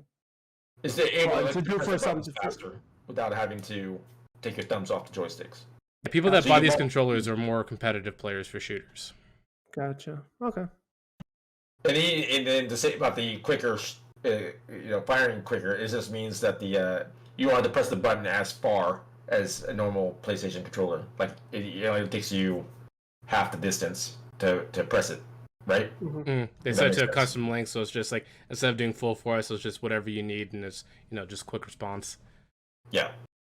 But I guess I'll have to feel it for myself to kind of get. But they're getting expensive now. They're like now in the $200+ range. That's what the PS5 one is going to do too. And like I said, if you look at the design, people are going to buy it because it's a PlayStation controller. But design-wise, it's going to fail compared to Scuff and the Xbox Elite unless they like really learn how to get the paddles right. Because paddles are difficult. There's a company called Cinch Gaming that never got the paddles right, and they were actually in the market before Scuff, and they failed because the paddles are a big deal for people, especially in the competitive scene. If they're not in the right spot and they're not comfortable and they're not easy to use, it'll deter people from buying it. Now the question is, okay, you buy the PlayStation for $400, but you got to buy a controller for $250. That's just kind of like, to me, it's like I'd rather just play with the regular PlayStation controller then, because I can get another PlayStation for that much money. Yeah, I think that's exactly the point, though. It's an option accessory. It's not like it's mandatory. But it's like, okay, but you're not. Are you really getting $250 worth of material? Probably not. And then on top of that, and then that's not even probably. I mean, that's a factual. No, you're not. I can make stuff an extra millions of dollars by one. Okay, this is my idea. So this is like a bookmark. Like, say, hey, I thought of it first. And actually, I thought about it a long time ago. But it's like, okay, when you get a controller, and then all you three, or the other three, can agree with me. Like, everybody's hands are a different size. Correct. Okay, what Scuff needs to do is come out with different size controllers, and basically 3 different sizes. So you have the one that we have now. That's one. You have one that's smaller, made for more like kids-size hands, and then you have a bigger one that's made more for like basketball players' size hands.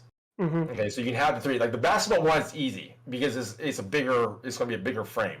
Mm-hmm. Okay, you got a lot more room to put everything. Mm-hmm. But like the kids that it's going to be smaller. It's going to be a little bit harder to put everything in. The kids, they might have to multi-layer it or something. I don't know. The Joy-Cons are like the best size for controllers for kids from Nintendo. Like, yeah, it's just like, make it like, quarter size smaller than what the original is. But it's like, you think about it, it's like maybe like the kids would be less material, but the bigger one would be more material, but it kind of like evens out to a normal material. So basically, they're not going to lose any money on material. They just need to have 3 different molds to build each one. You know what I'm saying? So it's just, yeah, you customize it. Why not customize the size of the controller? I mean, that when Josh was explaining, I mean, that thought literally just passed him. Well, why hasn't that been done? Like, kind of blows my mind a little bit. But I don't know. I mean, once again, like I always kind of go back into some sort of business set of mind. Like they probably have very smart people within the company doing cost analysis. It's like, okay, where are we looking for our profits to having to make this model? Is it worth it? How much have we projected to sell? Right. I think how many parents are going to buy a $200, to your point, $250 controller for their kid, even if their kid is really fucking good? I mean, maybe if they identify that, but that would have to take like probably another gamer parent to identify their child as a prodigy video game player or something that matters. Right. More times than not, they're not a parent is not going to buy that for their kid. Now, you would be surprised. There's a lot of people that would buy them. Those controllers. You guys like me who has small hands. I'm not saying that they won't get purchased. I'm just saying from a cost analysis standpoint, it's not worth the juice. The juice isn't worth the squeeze. You probably argue that 75% of everybody has hands that would fit this. Okay. No, exactly. It's like, do they, from the extra the other 25% who still use that controller, whether it's too big for them or too small for them, they can still use it. Like I would guess that the seller margin is just not enough. Like they wouldn't be able to make enough. They definitely wouldn't make enough making these custom controllers. Like Xbox has made special controllers for people that have disabilities, like one arm. People that can't use it. But I mean, that's another thing too. It's like with guys who are basketball players should have an option to pay an extra $50 to get a larger controller. I agree. I'm sure they would pay the extra $50 because it feels more comfortable. They would, because it wouldn't cost them anything. Well, for example, like if you look at the evolution of like PS3 controllers versus PS5 controllers, like look at the size difference. Like you could tell from the grips and like the buttons and spacing. Like when I played this, my hand would devour this controller, and I would hit 2 buttons at once because they're so close together. But now these size controllers are better because they're more space, it's bigger, and it just has a better grip to them. So you're right.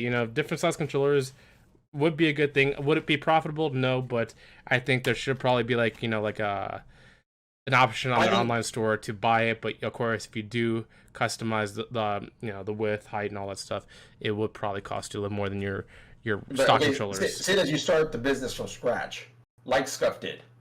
Okay, they just made the same controller as basically Xbox and PlayStation has, the frame, the molding, but the insides they just changed out and at the paddles.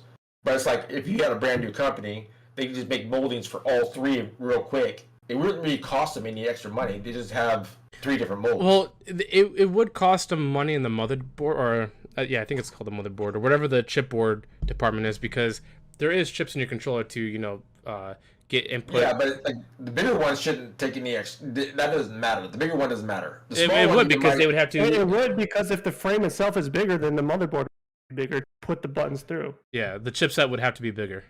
Yeah, but it wouldn't be. I don't think it would be. It would be hard to do it. It wouldn't be hard, but it'd be expensive. The harder part for me would be making it small enough to put it into a smaller controller, because I'm not sure you can do it. Oh, you can. Like, look at Nintendo, for example. The Joy-Cons are tiny. Like, they can do it. Yeah, that's true.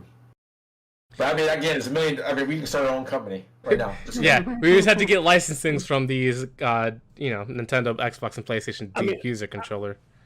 I would probably gamble that there probably, if there's not an actual company there's probably just like entrepreneurs that do it per, like, just by an email, like, hey, I need this. They'll do it. Like, I mean, 3D print machines and all that shit out there. Believe me, there's people out there that are doing this already. Yeah, there's. I mean, even with like the retro community, like people are still modding like N64 controllers, SNES controllers, and they're adjusting sizes, grips, and buttons, for people nowadays. So like, there's definitely a modding community. If there's a business, that's yet to be seen, but I think there's like a whole bunch of licensing issues, because you have to get the rights from PlayStation, Xbox, and Nintendo to use their chipset or make your own chipset, which is even harder. That kind of like contradicts each other, because you're telling me that PlayStation wants to compete against SCUF, but yet PlayStation gives SCUF the rights to make a SCUF controller? That doesn't make sense. Well, they also get paid for those rights. They could be getting paid a lot more. Yeah, but I think it's more of like, they give basically free money, and SCUF has to, 1, pay them the rights, 2, pay for the royalties, and also the items itself, like the chipset, the molding for the controller, and all that stuff. So it's like they're not making that much profit compared to how much controllers actually cost. But I like your idea. I'm not downing it. I like it, but it's also more complicated than it is. Right, it's like I mean, this is the reason why people like to have people with different points of views, because you don't see it. You see it your way. You don't see it from different, aspects. And it's like, that's what makes the company better, because it's like, you always want that, again, like you said, the devil's advocate, Steve. It's like, that's the kind of people you want, because you want to know, hey, when Steve tells me that, I want to have an answer why, the confidence to say you're wrong. This is, And then it also helps you reassure yourself, like, if you're right, you gotta like basically iron out your points on why you're right, like build onto it and see how it would work compared to how it won't work, and then that's how ideas get more polished, by having or I don't know if you want to say like a debate with it, because it basically just fleshes things out, makes it more smooth and polished, and things get done better that way. I mean, I think they like kind of just how Josh laid it out. I think the option should be there, right? Like, you just don't mass produce it. You just make it on a customary level. I mean, just look at, I don't know if this is really a great apples comparison here, but let's look at keyboards, for example. Right. I mean, 60%, 65%, 100%, 125% keyboards. So, I mean, it's kind of like that approach. Like, you're not going to mass produce it to ship it to Walmarts and Targets and all that crap, but on your official store, hey, look, we have these options. Like, I mean, look at like Nintendo's online service, for example, which is very shit. But you have like the original NES controllers, Super NES, even I think the 64s now too. Don't quote me on that. I think there is though. But you could buy those on their online store. They sell it in, I don't even think GameStop even sells those. So, I mean, the options should be made available, but I don't know. Maybe we'll still see it.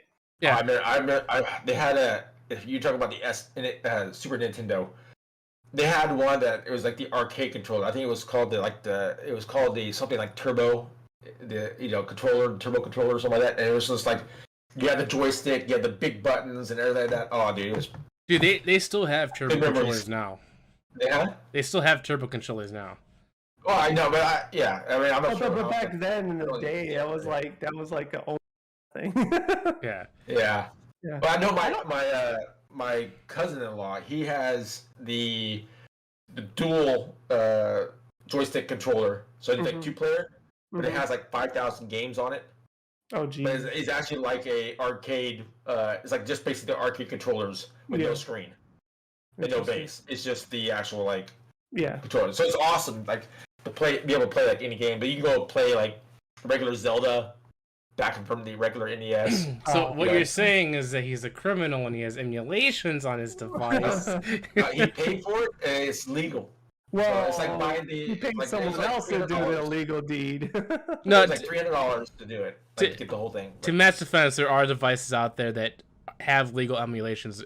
Like, I'm not sure if it's called Raspberry. I'm not sure if he has Raspberry Pi, but there's a device out there called Raspberry Pi, and they emulate from SNES all the way to like the PS3 era games.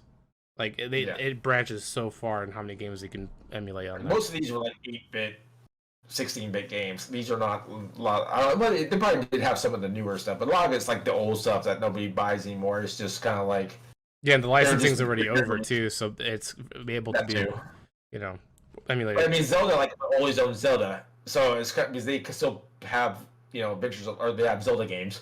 I think still, right? Tell him to DM me and where you got that from, because I need that. What was that? I said you want to know what it is? Yeah, because I've been looking for like an emulation device, just for like this. Like I collect physical games. Like recently this year I've been collecting more video games. But dude, they get expensive, and if I can like find a way to play games I want emulated, and then wait until the game I want in store is cheaper, then I'll play emulated, then cheaper store, buy it and own it in my collection. But while you're looking go to Kansas City. Oh, what's up? Yeah, they go to Kansas City. Can Kansas City ship to me? Huh? Can Kansas City ship to me? I don't know. No, they might have. They have a store. I could probably find out what the store name was, but they had like. I mean, they had Atari games you could buy. Dude, I've seen emulations that run Commodore games really well. Yeah, these were no emulations. They were actual games. Like you can buy anywhere from Atari to NES to. Oh, so it's a retro game store. So yeah, like it had like everything. Huh? An action replay store? Action replay is a cheat. Huh? It's a type of store that they have out here. I don't know if they have them out. Wait, it's kind of like a mini franchisee, but we have a store called Action Replay out here? Yeah, it's a bunch of them. I go to Back in the Game. That's where they have like all the retro games. No, I think there's one in Orland Park off LaGrange. We'll connect later about that. Okay, because I want more retro game stores, because so far it's just Back in the Game for me. We both could go. We'll take a trip together. A good old-fashioned podcast date. So, while Matt's looking that up, I want to talk about my games, because obviously, I was looking at Gamescom. I'll probably buy these games when they're on sale. There's only one game here that I know I've actually pre-ordered. But the games that caught my interest during Gamescom, which Matt might actually like because this is in his realm too, is Dune Awakening. If you've seen the movie Doom, or you read the movie Dune, this is a game about that series. It's an open world, I believe, RPG. I don't know if it's like an MMO game. So far, I think it's just open world RPG. It looks really cool. I like sci-fi games like that. I know, Steve, you said there's a lot of horror-looking games, and yes, there is. The only horror-looking game that I liked was Callisto Protocol, and that's only because I like Dead Space, and the people that made Callisto Protocol also made Dead Space. They're just in a new studio now because they branched away from EA. Lords of the Fallen, even though we've made fun of it, I'm looking forward to that game too.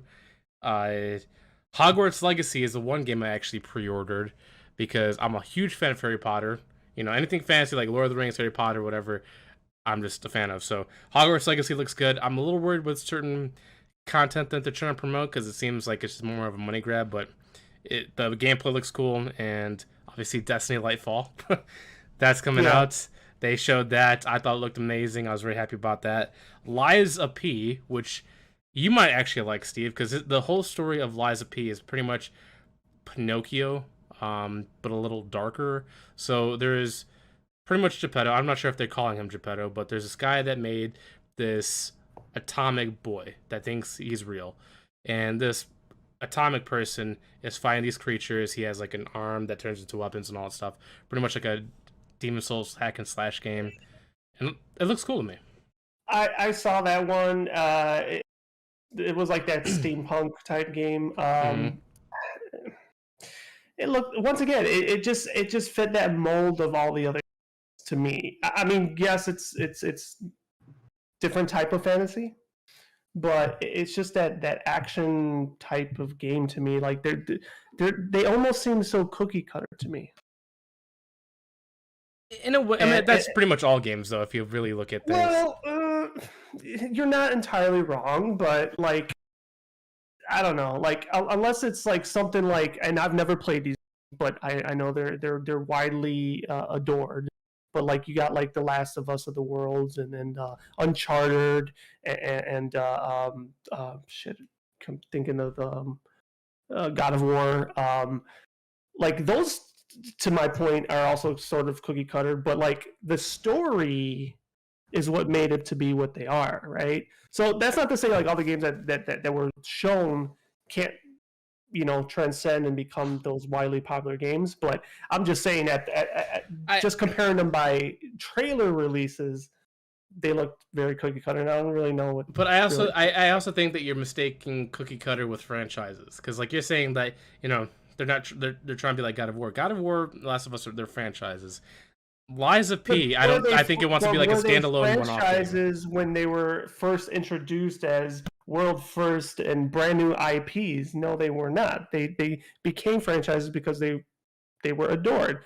And that's what I'm saying with these new games, because all the games that they released are pretty much new IPs for the most part, right? Well, some of these, there's a lot of these developing. I'm not saying you're wrong, because there are, Callisto Protocol probably wants to turn itself back into a franchise like Dead Space. Mm-hmm. But there's certain games that, like Lords of the Fallen, it's probably going to be a one-stop shop.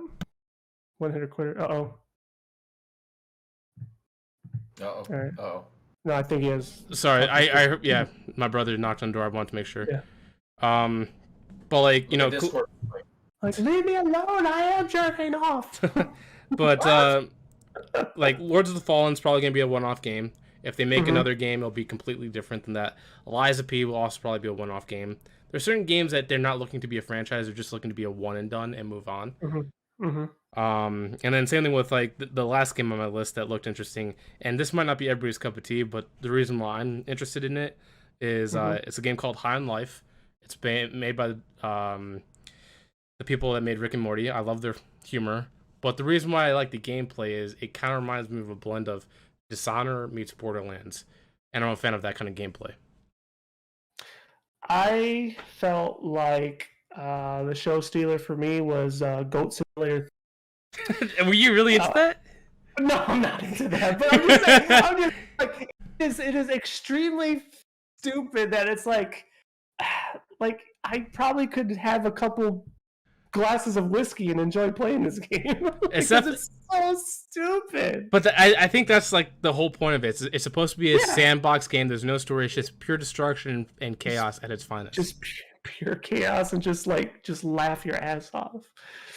So I thought that shit was pretty funny. And it's the number 3, so obviously it's somewhat successful. Oh, dude, it's very successful. People will love Goat Simulator. There's been branch off series like I might be getting it wrong, but it's like something with like the duck is loose or whatever. Like there's multiple different games. That's from them. Interesting. Okay. I don't know if it's from them, but I know there's games like that from them. I'm not, like I said, I'm not a fan of their games. I'm not gonna say I'm a fan, but I haven't really played their games. Yeah, I know they've made different branch offs like that. So I like I did, and you concurred with what I said. There was a lot of like type-ish hit games, but there was one that actually was a little intriguing. I don't remember the name of it. I didn't take notes like you did, so I should have done that. But there was one that really was intriguing because it was really big mind fuck, because it was like, I think you were like a prisoner or something, and they did a lot of like experiments on you, or they're really trying to get your like pain threshold, or at least your mental threshold, and that looked very interesting to me. But I couldn't remember the name of it. I can't remember So- the name of it too, but I've seen that. And then Yeah. also because of your pain threshold, you start seeing things psychologically. It's almost like Outlast, where it's like a lot of things you see might be real, or they might not be real, or your Yeah. brain could start morphing reality into something more horrific. like hallucination. Yeah, exactly. That I thought looked interesting, but all the other stuff, I was like, nah. But they're also not your genre too, because I know you're more like the No, they're linear not. story RPGs, like Square Enix and all that. I know you're into it. I don't know if Badger is, but like He's the one to the call. whole. Well, that's what guessing. I'm tying it in because like all those games, they reach a certain point. It's like, well, we reached the end of what we could do. Let's throw in fucking zombies. It's like, really? Like that's all you got? Like that? Like I'm just so But Call of Duty did. through with that It narrative. turned out okay. No, I understand that, but like, that's the pattern that I see, especially even with these new games. It's like, I mean, hell, if it's selling, obviously the model's working. But I'm just saying that for me personally, it's just like, it's almost like movies getting re-released because they can't think of new custom movie ideas, right? It's like, Have you guys seen it on Facebook? There's actually, I think I saved it. That the new Top Gun movie Maverick is the same thing as Star Wars. I haven't seen Yeah, it yet. and it actually like they show like the picture, like okay, the Star Wars and then. Are they talking about shooting the Maverick- missile into the ground, like the Death Right, Star? that was one of them. It was like a 2 meter wide thing, and you actually see on Maverick. It's like a But I'm sorry, go finish. Okay, and then like the bad guy is all dressed in the black, flying the jet, where Darth Vader's all black in a black outfit and stuff. And then it's like, then you see like the Luke Skywalker in a fighter jet. And then you see the guy in Maverick in the F-16 or F-18, whatever he's flying. Like doing the same thing and saying the same thing. And there's something else, but it's just like, you watch the movie, you don't think that, but then again, it's like Everything you can think draw about it. comparisons to each other. Like Harry Potter, Star Wars, and all that stuff take inspiration from World War II. Like obviously, the Empire is I can't say their name because it would get us banned, but I'm not sure if you can see that. Yeah, I could see it. yeah. Like they even had like you have to go through the canyon in order to plant, to do the bomb. Where like same thing with Star Wars, you got to do the exact same thing. Yeah. I for a second I thought you were gonna say that like frame by frame they have the similar or the exact same shots and what I was gonna No, Okay, just 'cause I was similar saying that- concepts. Same kind blend. of plot. Yeah, But- same kind of thing. But to that point, I mean, that actually does happen a lot in Hollywood because they They do can come up with good ideas. reuse certain effects or certain shots because there is a huge cost savings element to doing stuff like that. Yeah. So that's kind of no surprise. Well, but look at all the stories that branched off of World War II. Like how many movies and shows, like big movies and shows that have made this empire, the Germans are evil, they don't like people, it's just them and ultimate power. Multiple things like that. And then you got the rebellion, which is the alliance. There's so many movies that have came from World War II that are big. Huh? Greatest TV show, Band of Brothers. Band of Brothers, Pacific. But I'm talking about fantasy stuff like Harry Potter, for example. Voldemort and his followers, they would be the Germans. Hogwarts would be the Alliance. Star Wars, best comparison. The Empire is the Germans, and then the rebels are the Alliance. You could tell where they're There's going. a bad guy and there's always a good guy. That's just how it is. No, but they always got their armies, and they got the generals, and they got their supreme leader, which is obviously for Star Wars. the H guy. I'm not gonna say his name because there's certain things that you can't say on YouTube and Twitch because they'll block you out. So I'm being very vague on that. But I know what you want to say. I'll say. No, I'm just playing. Hey, real quick, Josh, look at that. Look at Discord. Look at Discord. Oh my God, it's a picture of your feet. Yeah. Here. Oh, let me look. Yeah, Right I would cringe too if I looked at my own feet. Okay, so. Is that your guys big do- show? Huh? Did you send this It's a to me in link. You can private? actually click on it, but it even has like Super Street Fighter 2 Turbo on it. It has, other fun games. Marvel versus Capcom. Home arcade machine game system. That's actually really cool. So I'm not sure if that's the exact one he has, but it's pretty close. That's pretty cool. I'm going to have to look more into that off topic or off stream. But I guess we can move on because it seems like we've talked about all the games. This one, so as we were talking about PlayStation multiple times in our podcast, in multiple episodes, I brought up some things that I've eventually jinxed or I've become a forecaster for drama. So, I predicted in episode Drama, 2 bad. that, I was talking about the whole Black Panther recast, and eventually on Twitter, the next episode, it, blew up on social media and people calling for it and all that stuff. And then Black Panther 2. Last episode, I was talking about Andrew Tate and people owning search algorithms. And this week, he was banned on all social media platforms. So it's Who is this? So this Andrew Tate guy, pretty much he's just, how like there's females that promote, higher standards, what they want in a guy. Andrew Tate's pretty much like the male version of like what males need to do to look for a girl and how they should act instead. Basically his ideology is like, men should be strong, women should be in like the kitchen and doing certain roles. Yeah. So up until 24 hours ago, when the topic was pitched, I had no idea. Your mic cut out again. Yeah, I think it's come out because there's a lot of us on here. But anyway, 24 hours ago, I had no idea who the fuck this guy was. So of course, doing my homework, quickly found out who he was last night, and watched a little bit about him. So like to Badger's question, like he's considered the quote unquote ultimate alpha male or some shit. I didn't say that. Josh said that. Don't even. No. I'm just telling you what people online are dubbing him as, or he dubs him as, because he's like, I think, for the most part, when I first started watching him, he's the ultimate douchebag.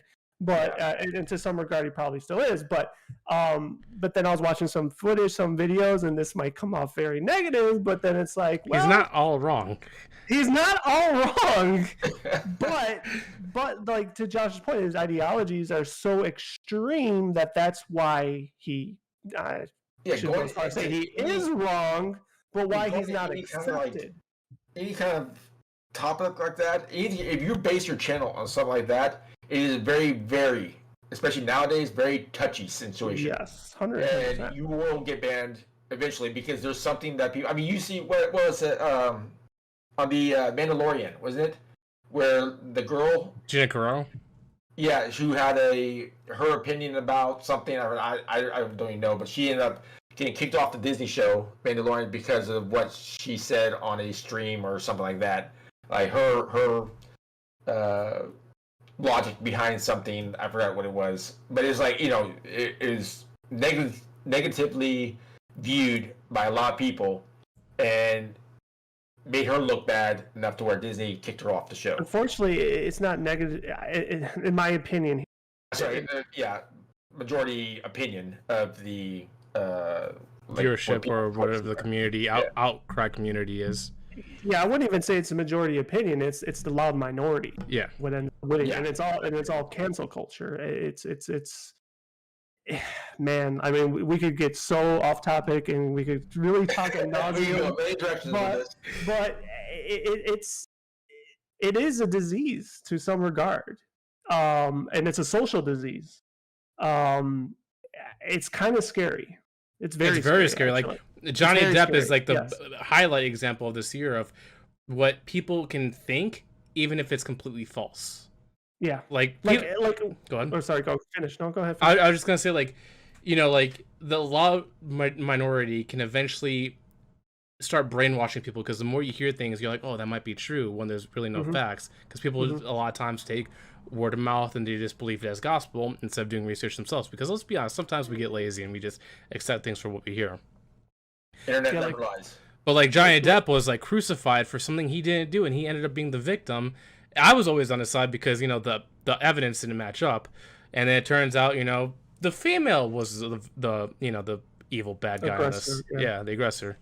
Like it's unfortunate that I feel like it's entirely flipped, and it's no longer innocent guilty. It's you're guilty until you're proven innocent, and even then, you're so damaged where you could possibly never recover. Oh yeah, there's been allegations on many people that even if you're completely proven innocent, people will have this lingering thought in their head of he could do it later. Yeah, and like going back to the Johnny Depp thing, like I wholeheartedly applaud him because I said what he did is exactly what men need to do, and I'm not just saying it's only affecting men, but like yeah, exactly. Is that like if you're being if you have defamation against you, you countersue immediately. Actually, especially if you're in the right. Well, Johnny Depp, he actually, as a real victim, he wasn't going to speak out. It was because he had really good friends to support him that helped him speak out. True, 100%. You're not. Yeah, you're right. He eventually he initially was not going to, so he kind of had to get pushed into it. But hopefully that opens a door for others. What hopefully comes from it, because I always said that. Like, I mean, it doesn't have to happen to be a celebrity. It could happen to any man. It could happen to any woman. Well, if you are wrongfully accused, you fucking countersue immediately, and see how fast they fucking pull back and retract their statements. Maybe not all of them, or they change their story many times. Yeah, except the crazy one. Then very quickly they're the ones that are fucking crazy. Yeah. But you'll see the ones once you put your foot down and you try to go back at them, like whoa, they'll pull their horses back. So I don't know if you saw the news, and this is older. This is probably a little old for you guys, but there is a boxer named George Foreman. The grill. Yeah. He's like 70 years old now, and they said there's like 2 women who said that back in 1970 he raped me. Mm-hmm. And they're now coming forward and like saying, and it's stupid. I mean, okay, you talk about 50 years later, one thing, and whatnot, but it's still one of those things like people are trying to, whether it's get fame in any kind of way. Like get a check. What I mean, it's gonna make him look bad. Like same thing with Johnny Depp, and Amber Heard. Yeah. Amber Turd. Yeah, she ruined his career. I don't think it is ruined. She could have. I don't think it is ruined though. Well, he's never gonna be able to play Jack Sparrow again. Well, he lost that changed. Well, yeah, he can play Jack Sparrow, but because Johnny Depp is so disgusted with how they treated him, he said he wouldn't return. Yeah, I thought they did want him back. He loved that. Well, he loved it, but because Disney did him so wrong, same thing with Warner Brothers. He said, even if they want me back, I'm not coming back. And Disney's offered him. I don't know what they did wrong with him. They fired him. Yeah, because of I know what you're talking about. Yeah, because of the initial allegations, but now that he came out clean, and we can still put that in quotes, but he won, and then they're like, oh, okay, well, you're good. Hey, why don't you come back? And he flipped the bird, and fucking I applaud that even more. I do too. But see, that's again, Amber Heard ruined him. Yeah. If the allegation never happened, the false allegation never happened, he would still be in that role. Oh, 100%. Okay? Yeah. And he'd be making millions and millions of dollars. But the moral of the story is his reputation isn't ruined because he still can go and continue and make millions. I think what Matt is saying is that because of this, even though he said no out of personal pride, which is a good thing that we both applaud, he is losing big movie deals because of this. And that ultimately yes, that is correct. I think that's where he's talking about is that losing Pirates is a big deal, losing Harry Potter, Fantastic Beasts is a big deal, so that does hurt him. Another thing too is like if you think about it, I mean, again, if this never happened, he would still be doing the Jack Sparrow. Mm-hmm. And if you know Johnny Depp, other than like Edward Scissorhands maybe or stuff like that, he's never really made big movies. Like at least like he's made some big movies. Blow. What's that one? You watch your mouth there. Okay, not as big as. Oh yeah, Pirates was huge. Pirates of the Caribbean. It depends on what you call big. But then also you have other movies like The Sixth Gate. I mean, obviously, not, like you said, not big as Pirates, but he's got some really good roles under his belt. Obviously, he's a famous person for a reason. It's not just because of again, I know him because of Edward Scissorhands back in the day when that movie came out. And that's the one thing I love is that Tim Burton stayed by his side the whole entire time. Like Johnny Depp and Tim Burton are still going to work together, and they even have future projects planned. I can't wait. I thought they were supposed to do a sequel to Edward Scissorhands. I think they're going to. I think they're working on it now. Yeah. Where he has real hands out. But kind of backtracking a little bit. Predictions. No, well, to entertain them back to predictions is there's a huge double standard in the way people view things. Like for example, Andrew Tate, if you like him, if you hate him, whatever, that's up to you. I don't care. But him being banned, I looked into his ban, and they're not very clear. If you look into Andrew Tate, there's a lot of allegations against him. I'm not going to say on stream, but there's a lot of allegations not proven yet, and some of he's even been cleared innocent on. But people are obviously still saying he's, so-and-so things, and that's why they banned him. But I think it's because he's promoting a different ideology that's it's kind of going against the grain of today's social standards. Like, for example, there's females out there that are preaching the same exact thing for females, but they're not getting banned, they're getting promoted. Like, for example, Cardi B did very questionable things and actually, drugged and sexually assaulted a guy, and no slap on the wrist. But Andrew Tate, on the other hand, allegations, they want to cancel him. And, well, to a certain point, they really did. And he actually wants to go back to 1950s, 1960s, where, again, I think this is also is a turnaround. I also think he's trolling a lot too. I think he's really. I think Andrew Tate's really messing with a lot of people. I think half the stuff he preaches, he doesn't really believe. I think he says it. Oh, 100%. He is totally taking advantage of stupid people, just like women are taking advantage of stupid people on stream. So like Kardashians is like the best example. Exactly. So to your point, yes, I agree with that. But going back to like how Badger, you said 1950s, 60s, I mean, his ideologies actually go way back like that, because he's quoting the Bible and all this other stuff. Now, once again, with his things that he's quoting, he's not wrong. He's giving, dare I say, factual information, because I'm not going to get into the Bible right now, but he's giving concrete evidence. But that doesn't mean that as a society we've evolved, and that we're forward thinking. That's not going to fly anymore. And then to Josh's point, that's why he's getting canceled. It's almost to a point where I don't know if they're scared of him. I think I think they're scared because he can turn the tide on male ideology, because the whole thing in the last 10 years has been feminist positive, and obviously I'm for equality. Guys and girls get paid the same if they do the same job, whatever. But there also should be a recognition that there is biological differences in both of us. That guys will do certain things better than girls, and girls will do certain things better than guys. So that should be a fact. If you like it or not, that's a fact.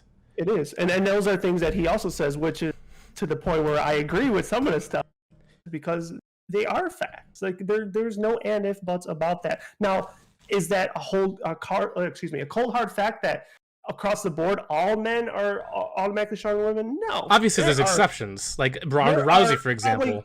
Exactly. There are probably hundreds of thousands, maybe even millions of women that will fuck me up. Oh, what? Gina Carraro, Gina Carraro, Ronda Rousey. I forgot what the recent girl was. Any MMA woman fighter will probably jack me up. Yeah.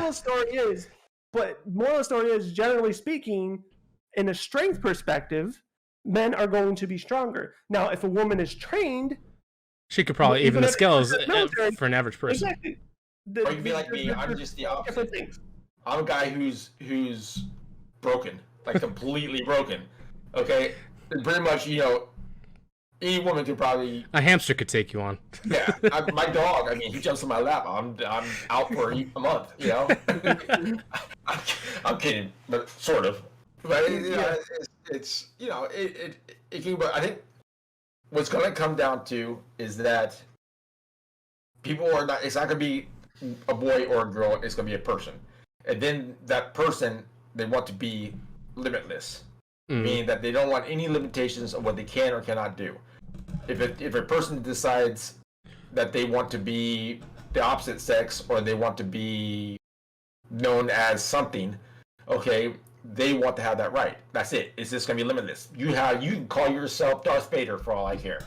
Okay, if that's what you want, you can have it. And if they want to be in the military, to where they want to stay home and clean house all day, it doesn't matter what they want to do. They should be allowed to do it. It's limitless. I feel like for the most part, I mean, we are kind of there already. I mean, it's just that to that same line of thought. I mean, there is no such thing as limitless, because everybody has some sort of ceiling. But then again, you're saying no to a little girl who wants to be a ballerina. Oh, you can't be a ballerina. That's a realistic. That's a real, I'm saying like I can't go and compete in the world. Expect to win. Like there's unrealistic things, so you can't be limitless. I need a narrator for you. But you're not gonna. Yeah, you're not gonna keep cutting out that much. You're gonna stop trying to be a. If you really wanted to be a world class, track star, okay. You can train, but we can go down like a deeper rabbit hole. Like obviously, to your point, you said if you want to be like a professional athletic, train as hard as you can, and you could probably reach that level. But then obviously, there's also the genetic part where certain humans are born differently, and some people have natural gifts, and they'll excel more than people that train their hardest, whatever. But yeah, like to wrap this up because I don't want to go too far down the political rabbit hole. Sorry, that's probably my fault. Some people will see. No, I brought this up. We just expanded on it, but like I think with this culture and how these influencers are doing this, I think there's a battle between what you want to be and versus reality. Like I think there should be like a blend of, we should accept science and facts for the way they are, but if you want to be so and so, we should be allowed to accept that, but also not bend the rules and say this is factual. You know what I mean? Like, let's say people that want to identify as like a guy or girl, that's okay. You want to do that, sure, but we also shouldn't ignore the fact that biologically speaking, this is what you are. You know what I mean? But nowadays, if you saw the news, men are able to have babies now. Well, so are male seahorses. I forgot. Some guy in the White House or something like that was like. Yeah, I've seen loads of that, but it's stupid. It's like they're reaching too far. But going back to what this was originally about is that for some reason every time I bring up a topic, especially when it's almost I guess at this point hot topics, they start trying the next day. What's going to be the next drama forecast for next episode? Because I see that. I'm not sure if you guys, stay on social media or keep up on Twitch or whatever, but obviously this is a current thing. I can't predict this, but it seems like Twitch, my prediction is that Twitch is going to have a crackdown on a lot of revealing and sexually explicit content on their platform, because recently there was a streamer banned for having sex on their stream because they were doing whatever. I don't know if they thought they were being smart about this, but the camera was pointing out a window, and you could pretty much see the reflection of everything that was going on.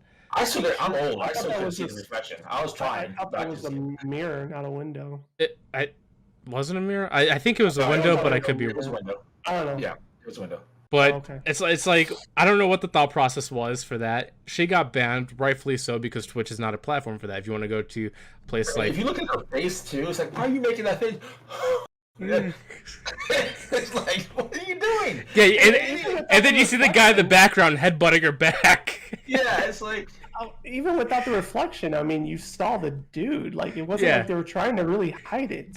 Yeah, it's like I don't know what her thought process was, but then also there's been more streamers out there, well, specifically female streamers, that are also getting banned for having very revealing clothing, like on their breasts they would put like I don't know if it's like tape or whatever it's called, pasties, and very like see-through clothing, and then they got banned. But hers is also controversial because even though her outfit was very revealing and I don't think it's appropriate for Twitch, there's guys that don't have shirts. Obviously, breasts, female breasts are more considered, I guess, private parts, sexualized compared to male breasts, but realistically they're about the same. But then there's also a whole section on Twitch called the hot tub section, and there's a bunch of people wearing like very revealing bathing suits. So I'm like, what's the difference between her and these hot tub streamers? It's like, where's the line, and are they going to ban them all? It's the way she was categorized. I think that's really. I'm gonna assume that you said boils down to away with having sex on a hot tub stream, but Twitch has those guidelines and has those policies where the hot tub stuff is far more lenient than our podcast talk shows, categorize, right? Yeah. I thought they were also going to implement like a whatever 18 overtime thing. I guess that never came to fruition. I hope it doesn't, because that should stay on P-Hub and not on Twitch. But service is a service. I just remember them talking about it. I mean, with the hot tub streams, that's pretty much what it is. It's the 18 plus. No, 100%. Well, yeah, kind of 100%. Although I should say no, because I don't really go to them. It'll pique my interest for like 10 seconds, but then this may sound very odd, but it makes me sick. I don't watch it at all. Here's the devil advocate part. Okay, like you were talking about the business side of things. Yeah. Oh, it's very profitable. Extremely smart. How much money? They make a lot of money. It's not even all money. All the donations or whatever. I've said this before, and we haven't had the benefit. Not to go far down the rabbit hole, the women that are, I will say it as such, exploiting this are fucking smart, and I applaud them. Yeah, you can't even hate them, because it's a business tactic, and it's useful. They make money. It's like we can't hate. Like they might not like this comparison, but they are in a safe environment, but they're doing everything a stripper would do at a strip club, and have no recourse unless someone finds their address and tries to go there themselves. Yes. That's the only downfall for men. Otherwise, they get to do everything and make probably even more money than them in the comfort of their own home, and it is something to applaud. What makes me sick is that you can't do it. Huh? Is that you can't do it. Well, sure that's not entirely true either, probably. But I can't do it on Twitch. But what I want to say is the guys that grovel to them and just throw their money away. You're not gonna. That's their audience. They're not gonna. You're no, never I switch understand them. that. I'm just saying, but that's the part that makes me sick. It's just like, God. That damn, does an audience that does. I will play a little bit of devil's advocate. Yeah. Okay, so we were just talking about the Tate guy or whatever, right? Mm-hmm, mm-hmm. Okay, women do not want to be treated like a certain way, and then they promote. it. Yeah. That's exactly what Andrew Tate says, though, and that's why I said, I agree with some of the things he said. You can't do that. If you want to be treated with respect, you do not do that. Okay, if you want the people to stop looking at you as a sex object, you don't do it. Well, not only that, have you seen the recent TikTok trend that a lot of females are doing? They are basically, so one's on the ground pretending they're a dog, and the other one's leashing them. I'm like, you're basically saying you're a female dog. Like, I'm not gonna say it, for censorship reasons, but a B word. And I'm like, I don't think you get censored for the B word. Well, I'm not sure about you two. I'm being considered for that in Apple Podcasts and all stuff. Fine. You can curse. I'm just saying it for my own reasons, so I don't have to edit it out later. Yeah, no, that's fine. But I'm like, you don't want to be called that, but yet you're basically doing what that would do. But Josh, it was just a joke. And I'm like, it's just a joke. I'm like, no, you act like that, you get called that. It's just it's the way it is. No, it is. I mean, if the shoe fits, wear it. Right? Is that the old? Yeah, you act like that. Don't get insulted when somebody calls you out on it. Yeah, but then they go into the whole then you're saying if I wear a schoolgirl outfit and a skirt, then it's okay. I get raped. Like, no, that's not what we're saying. Of course not. But they would always go to the extremes on that. Exactly. I mean, it's just crazy. But to reel it back a little bit, because you made a fantastic point, Steve, about how a lot of these females are taking advantage of this current situation. Oh, they don't like being called females too, by the way. I'm saying females because some people hate being called girls or women or whatever. So I'm trying to be as vague as possible. But there's a lot of adult entertainers moving to Twitch because they realize they can do less work and get paid more. And I don't blame them. I don't blame them either. I think it's smart. But here's I shouldn't say the worst part, but here's the more which makes them even smarter. They could still double dip or even triple dip. Oh yeah, 100%. They can make a shit ton of. I mean, it's ridiculous. I mean, oh god. We need to learn as guys. We need to learn how to capitalize on this. Stay off the soapbox. As guys, we need to learn how to capitalize and take advantage of this too. What do we have to offer? Our feet. Well, I mean, I don't want to get off. I'm not going to get off. Do it. Easy. Hey, come punch me. I'll break a bone. And then y'all views. Okay, Mr. Glass. Yeah. He wants to get abused over here. He wants to dominate chicks. I'm the human Mr. Glass. I'm the actually real thing. The reason why it doesn't happen for men that often, because men can do it, but men tend to be more homophobic. If a man does exactly what the women is going to do, their clientele are more likely to be gay men, not women. This is very true. So this is why men don't do it as often. There are very successful men that get paid that much money because their clientele are gay men and they don't care, and that's fucking fantastic. You have a man and a woman together at the same time. Well, I mean, you could probably go that route too, but no, I mean, this is where I was going to follow the rails because I sincerely thought about it. It's like, maybe I should get OnlyFans. I don't want to get too graphic, but let's get an OnlyFans and try this out. But that's the reality. That is why it's not common for men to do it, because their clientele are going to be more than likely gay men, and a lot of men are homophobic. It is what it is. This is very true. But if you care about your views and you care about your money, you have to be okay with it. Yeah, and those are the ones that are successful. It's basically like a shame point. Like, how far are you willing to go for money? These girls who are in the hot tub, whatever thing, I'm sure they get inappropriate remarks all the time. You know, they don't care. There is a no shame factor. Yeah, it's like you just have to not care. You just have to do whatever, you know. And that's fine. But yeah, I think I told Josh this before. You know, I sorry, it wasn't Josh. I think it was. I was thinking of another YouTuber. You're cheating on me. Watch. Yeah, you know, I don't even watch Twitch that much anymore, or YouTube. But anyways, it's you know, it's one of those things. Like the guy says, I just don't like playing that game anymore. But his views went from, say, like 1,000 views to 100 views, all because he didn't care on playing that game. Now it's like, do you care about making money? Do you care about having having the popularity? On camera? No. Why not do it? You know? Oh, there goes your camera. Now you're out. You're just two little square dots. Now Badger is frozen. Oh, anyways.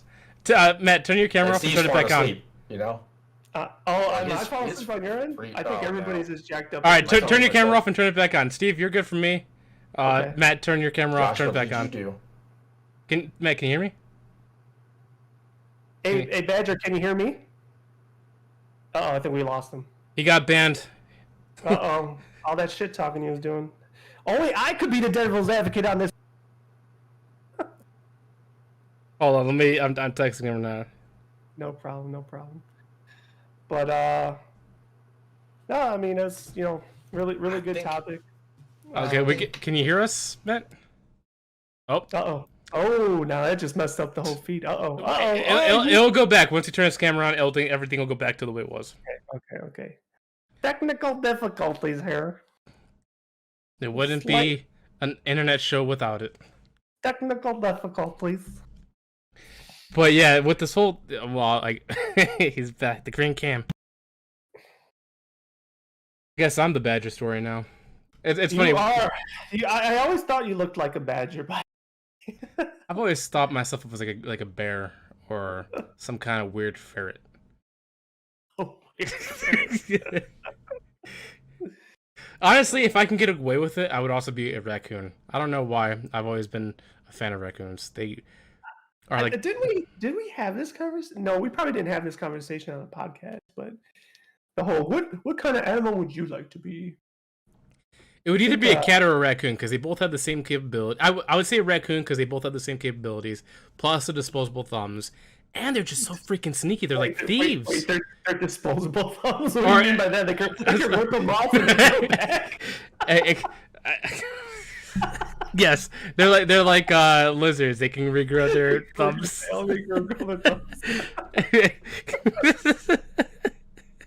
What did you do, man? Jeez. I'm just gonna go into like the alley and just see nothing but raccoon thumbs all over the place. It's that time of year again. They're molting their thumbs.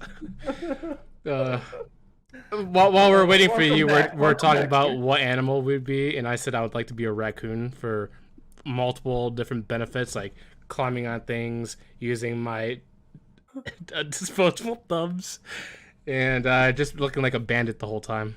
I have no choice what I have to be. Badger. It's called TheBadgerStory for a reason. According to Steve, I'm a badger. Maybe I'm like your long lost brother. I get that all the time. By the way, since junior high school, my name has been Badger. Mm. Nobody's ever called me by my first name, even at work now. Wow. I have a 25, 26-year-old who calls me Badger. If I really Badger. want to mess with you, I would call you Matthias. Matthias? Yeah. That sounds better. Than Matthew? Here's another quick thing. So, I don't like to be called Matthew because it sounds like my mother's pissed off at me and like, I'm in trouble. So it's like, Matthew just sounds like, how can Matthew be sexy? Hey, Matthew, come here, you sexy thing. No, it doesn't work that way. Depends on the girl saying it. Yeah, Matthew. There's only one person in this whole entire world who can go as Matthew. It's Matthew McConaughey. Every woman loves Matthew McConaughey, and it's like his name is Matthew. All right. Yeah, exactly. I think the same way with my name, especially just with the N at the end, Steve N. Like it's like who says that? Like usually it's Steve or whatever. Steven. But there was a commercial that I think Nicki Minaj said it, and I was like, why did that sound so sexy coming from her? Well, I mean, anything from Nicki Minaj is always sexy. I'm just gonna say it's not Matthew Damon. It's Matt Damon. Okay, it's not. What's the other guy? What's his name? What's the other Matt? I mean, I'm sure there's a bunch we can't. Like the actor. I was thinking the actor. Matt LeBlanc. You knew that, the guy from Friends. Matthew Perry from Friends. Matthew. He did Matthew. Yeah. But he's not sexy. He can't get away with it. I'm sure to some people he's very sexy. I'm sure he is, but in certain countries, demographic changes, but all right. But where did we leave off before got disconnected? I think we're wrapping up. Yeah, we're wrapping this up. But before we move on, Matt, I need to ask you this question because I caught this earlier and I forgot about it. How old do you think Steve is? At first, I would say. He said he's been playing World of Warcraft. If he plays World of Warcraft, he's probably close to my age then. Okay, because the way you say, your age, I'm like, right. Steve is closer to you than he is to me. Too, just like me. But it's so I say that, loosely, nicely, but it's like when you say it like he's been playing World of Warcraft for a long, long time, and it's like, okay, I mean that was stuff like even my age, like. My generation started World of Warcraft kind of like they were like the first ones to kind of this World of Warcraft's been going on for how long? How many? Like almost 18 years. Yeah. So that's still my age too. Yeah, right. That's as old as you, I think, almost. You know what I'm saying? It's actually funny. I was leaving work today, and I not really talk to this guy, but seen him a lot, and we're kind of cool, whatever, and. He's like tight like that. How long? He's like, how long have you been working here? I was like, 16 years. And he's like, 6 years? I said, no, 16. He's like, what? He's like, I thought you were 12. No, well, not 12, but he's like, he like double that. He's like, I thought you were 24, 20. Like, no, but I get that a lot. Like, I was like, no. It's that baby smooth face you got. He's like, I still get carded for movies sometimes.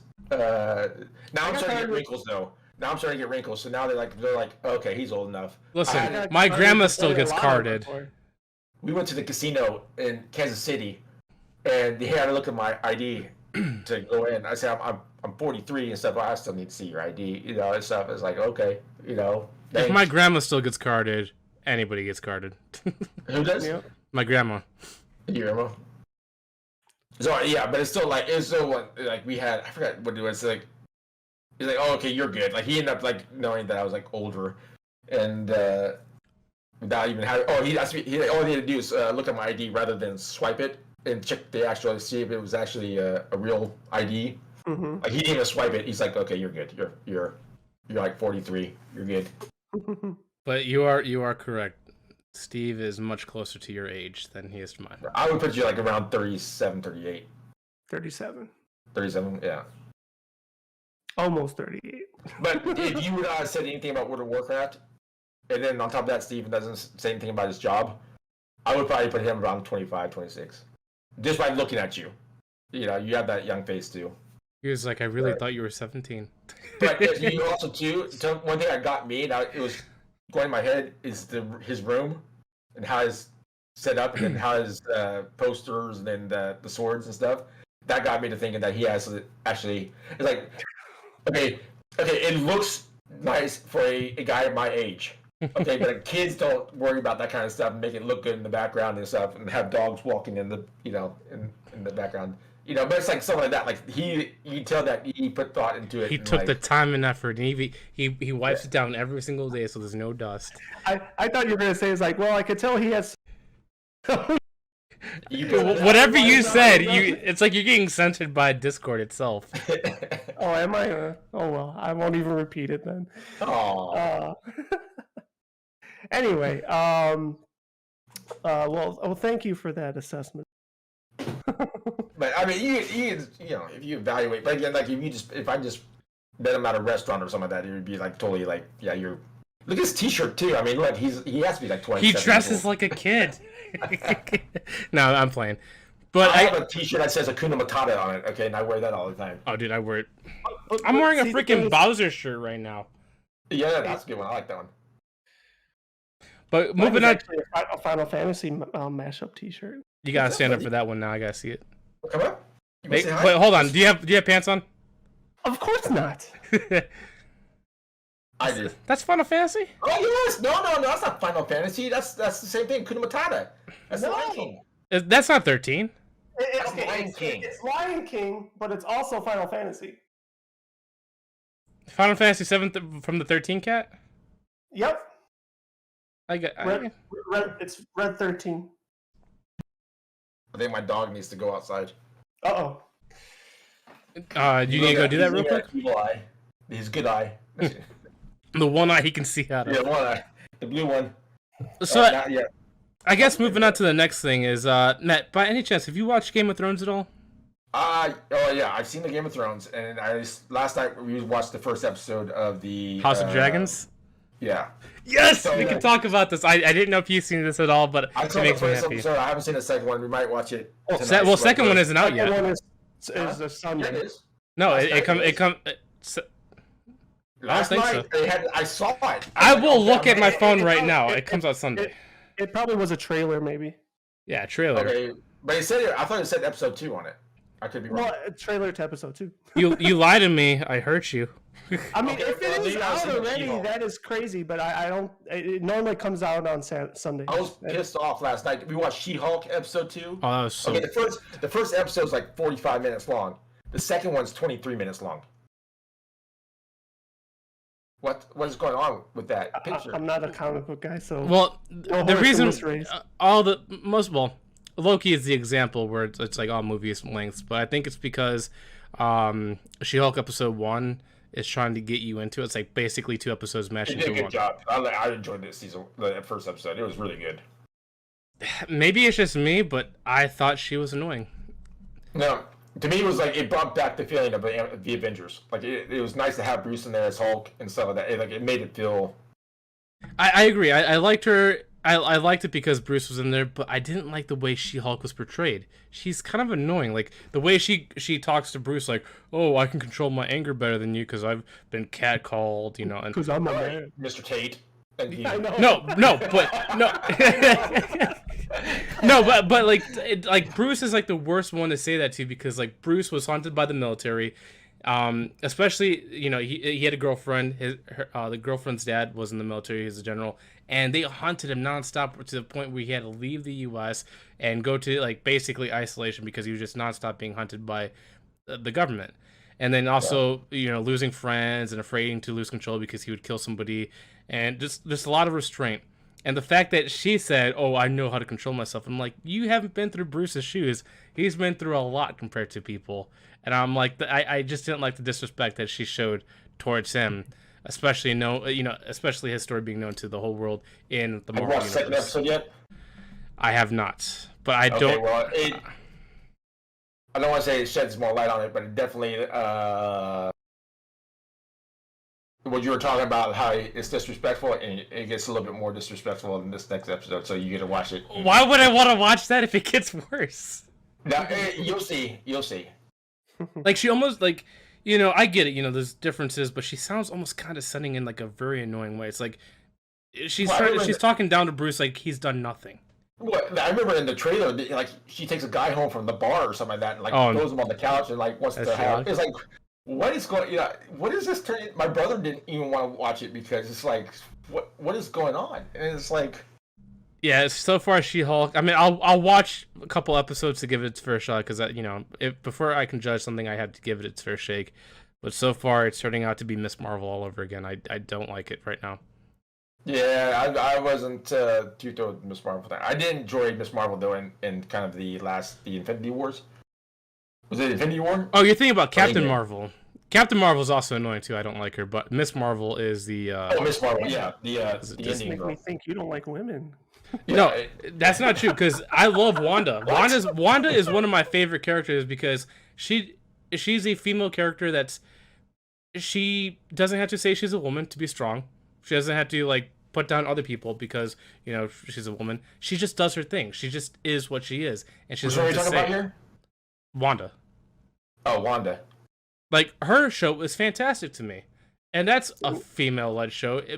But they do it right where they don't have to say she's a woman. She doesn't have to say she's oppressed. She just goes through natural trials that everyone goes through, and that's what makes her enjoyable. Black Widow I liked up until her single movie, and that's only because the story was boring and Taskmaster was done horribly. But it wasn't because of I'm woman, hear me roar, because that's not how Black Widow was. It's just a really badly told story. Another question is, did you watch all the episodes of Miss Marvel, or did you only watch 2 and just I watched 4. I really tried. Like I watched 4 and I struggled through those 4 episodes. And I'm like, this is so freaking boring to me. I thought around like the 3 or 4 one is when it started getting good, and then like the last 2 episodes made it like okay. I mean, she's a young girl, and you have to understand like this is like. Well, yeah, that's what I was saying. To give it its fair, its shot is that it's not marketed towards me. It's marketed more to teenage girls, and to its point, like there's certain Disney movies that I've watched that I don't like, but it talks on issues that make sense for its audience, if that makes sense. Yeah. So if it's going for its audience, it's probably well received, but for me, it's not because I can't relate to it. Last quiz: Wonder Woman. I love her. Which one? Okay. Wonder Woman 1 I liked. 84. The story wasn't done well. I felt like they just kind of like crammed too many things together and didn't really flesh it out. But going back to House of Dragons. House of Dargons. House of the Dargons. Did I spell it wrong? No, I say it wrong. Purposely, all the time. But what did you think about episode 1? Me or Steve? Both of you. I'll say it. Let me flip this ever so slightly. How about we say what we didn't like? Nothing. Is that a shorter list? Huh? Is that a shorter list? Well, for me it is. I would think it might be for you guys. I don't know. No, go ad nauseum on what I did like. Did you catch any of that? I heard. Oh my god! Why does it keep doing that?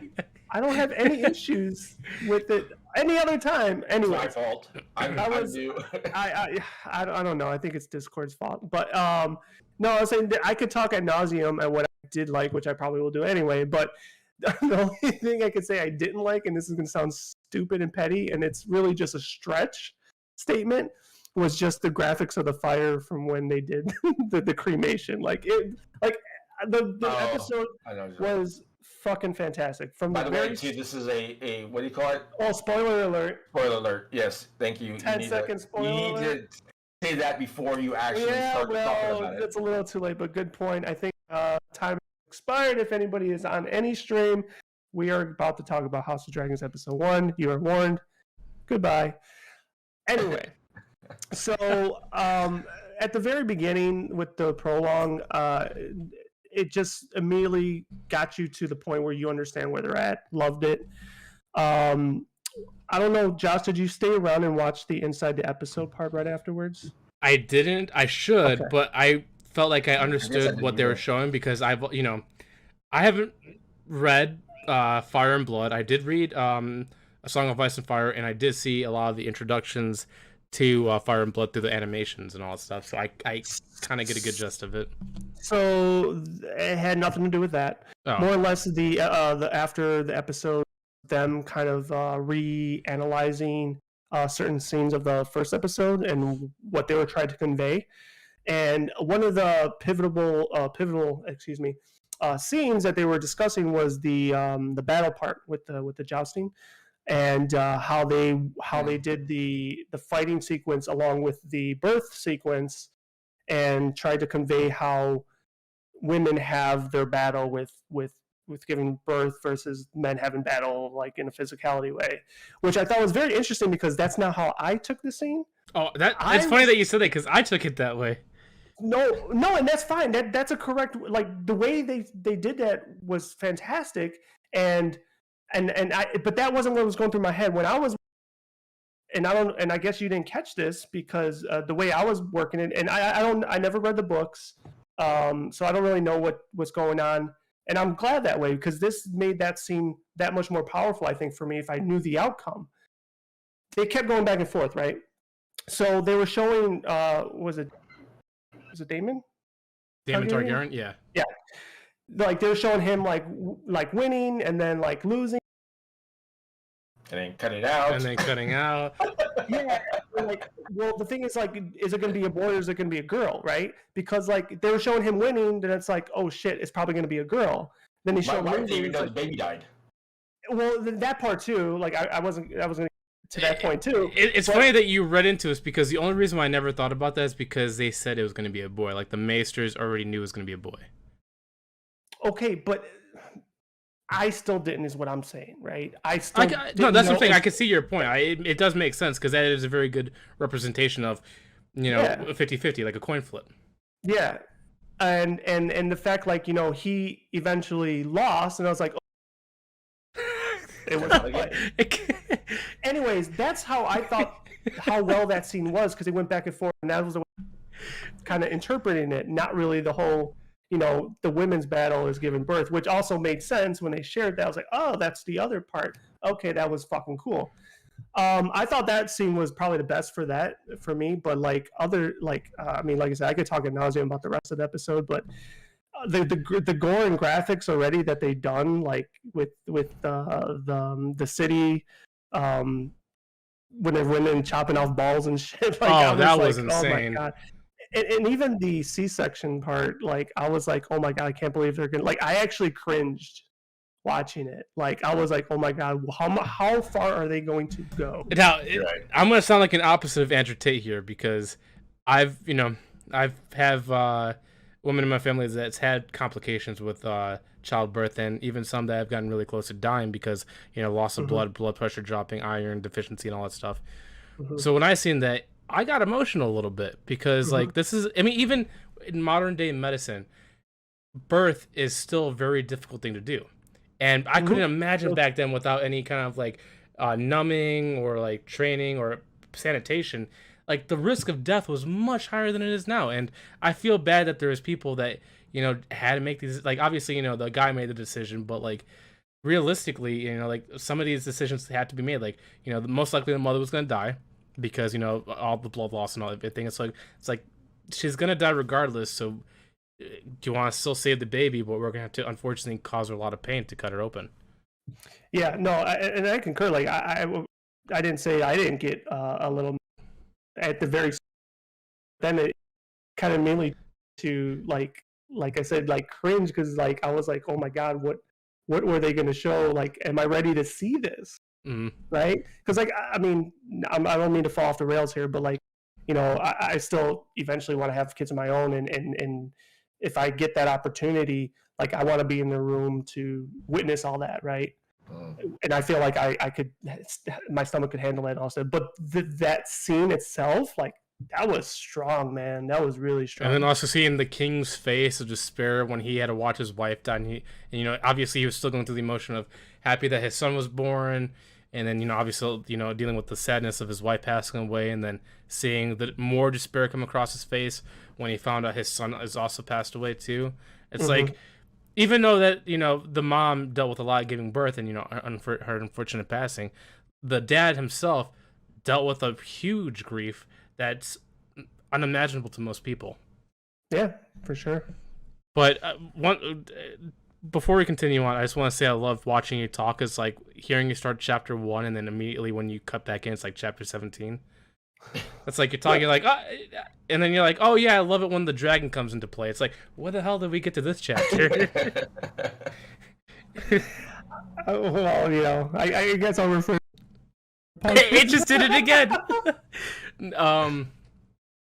But before I say my part, Matt, do you have any things that you disliked? The only thing I don't say I disliked, it was just coincidence. Like we have a TV in our bedroom. We watched it in our bedroom. So wife and I are cuddling on the bed and watching it and stuff. Cuddling. Yeah, cuddling. We were cuddling. No, yeah, come on now. You're making Targaryen babies out there. I'm sorry, did my mic cut off? Sorry. So hey, that's a low blow, man. So like I'm watching the show. I'm like, you know what?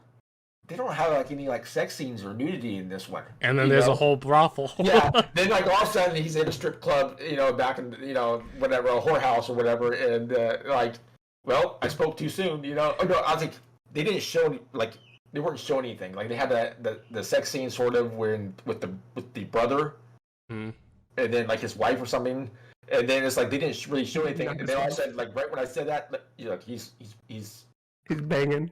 Yeah. Well, yeah, but then it's like they don't show like any private parts. I'm like, oh, maybe they can't. This time. Yeah, and then all of a sudden, like he goes to the window, and then here comes his wife, ass.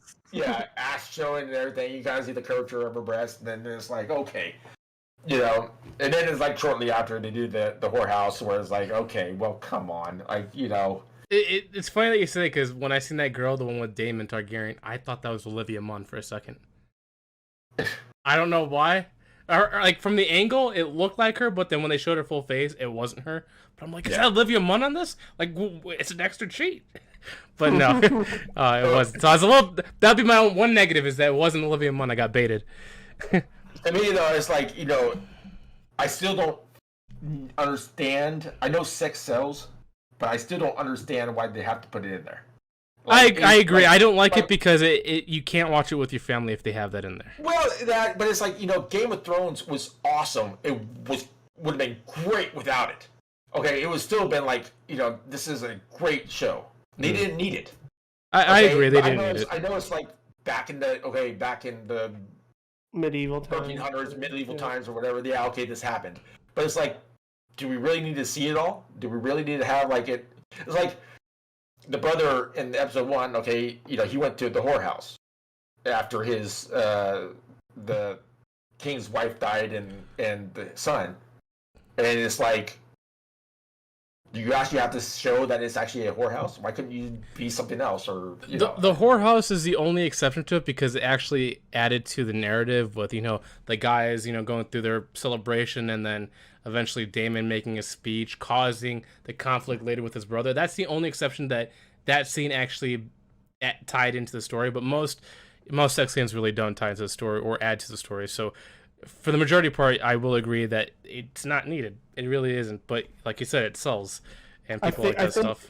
Outside the selling point, because that's obviously true, I think for his character, and then going back to Game of type of characters that went through that same type of thing, like Tyrion. Am I cutting off again? Yeah.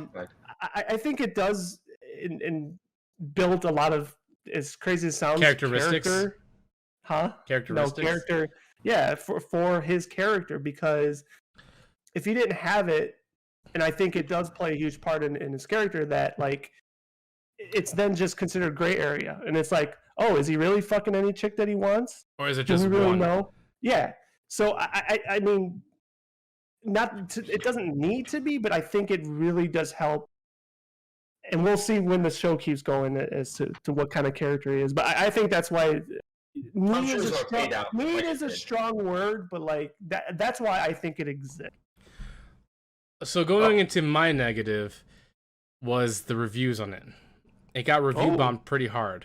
Really? Really? And the reviews to me is quick response and emotion reviews where it's like, they're doing a lot of comparisons to like Game of Thrones and season 8 of Game of Thrones. Like, oh, Ray, what's her name? Rhaenyra? Something with an R. Targaryen, the girl, the little girl, the king's daughter. Yeah. Yeah. Viserys, right? I don't know how you say her name. I don't have him committed to memory yet. The only one I remember is Damon, but they're like, she's just another Emily Clark. She's another Dany, whatever. But Daenerys. But they don't realize that the first 3 episodes are setting things up, just character-wise, and we're, you're gonna think one thing versus another, but then there's gonna be, after episode 3, there's gonna be almost a 20 to 40 year time skip. So I know you mentioned that before. Is that 100% factual?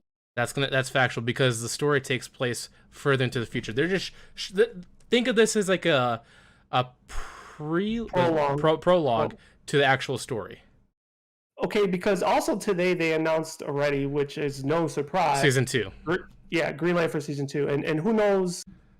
I already thought that was going to happen because I thought we talked. Yeah, they're having 5 to 6 seasons that that's what they've already talked about and what's confirmed, but for some reason they gotta do for publicity, whatever.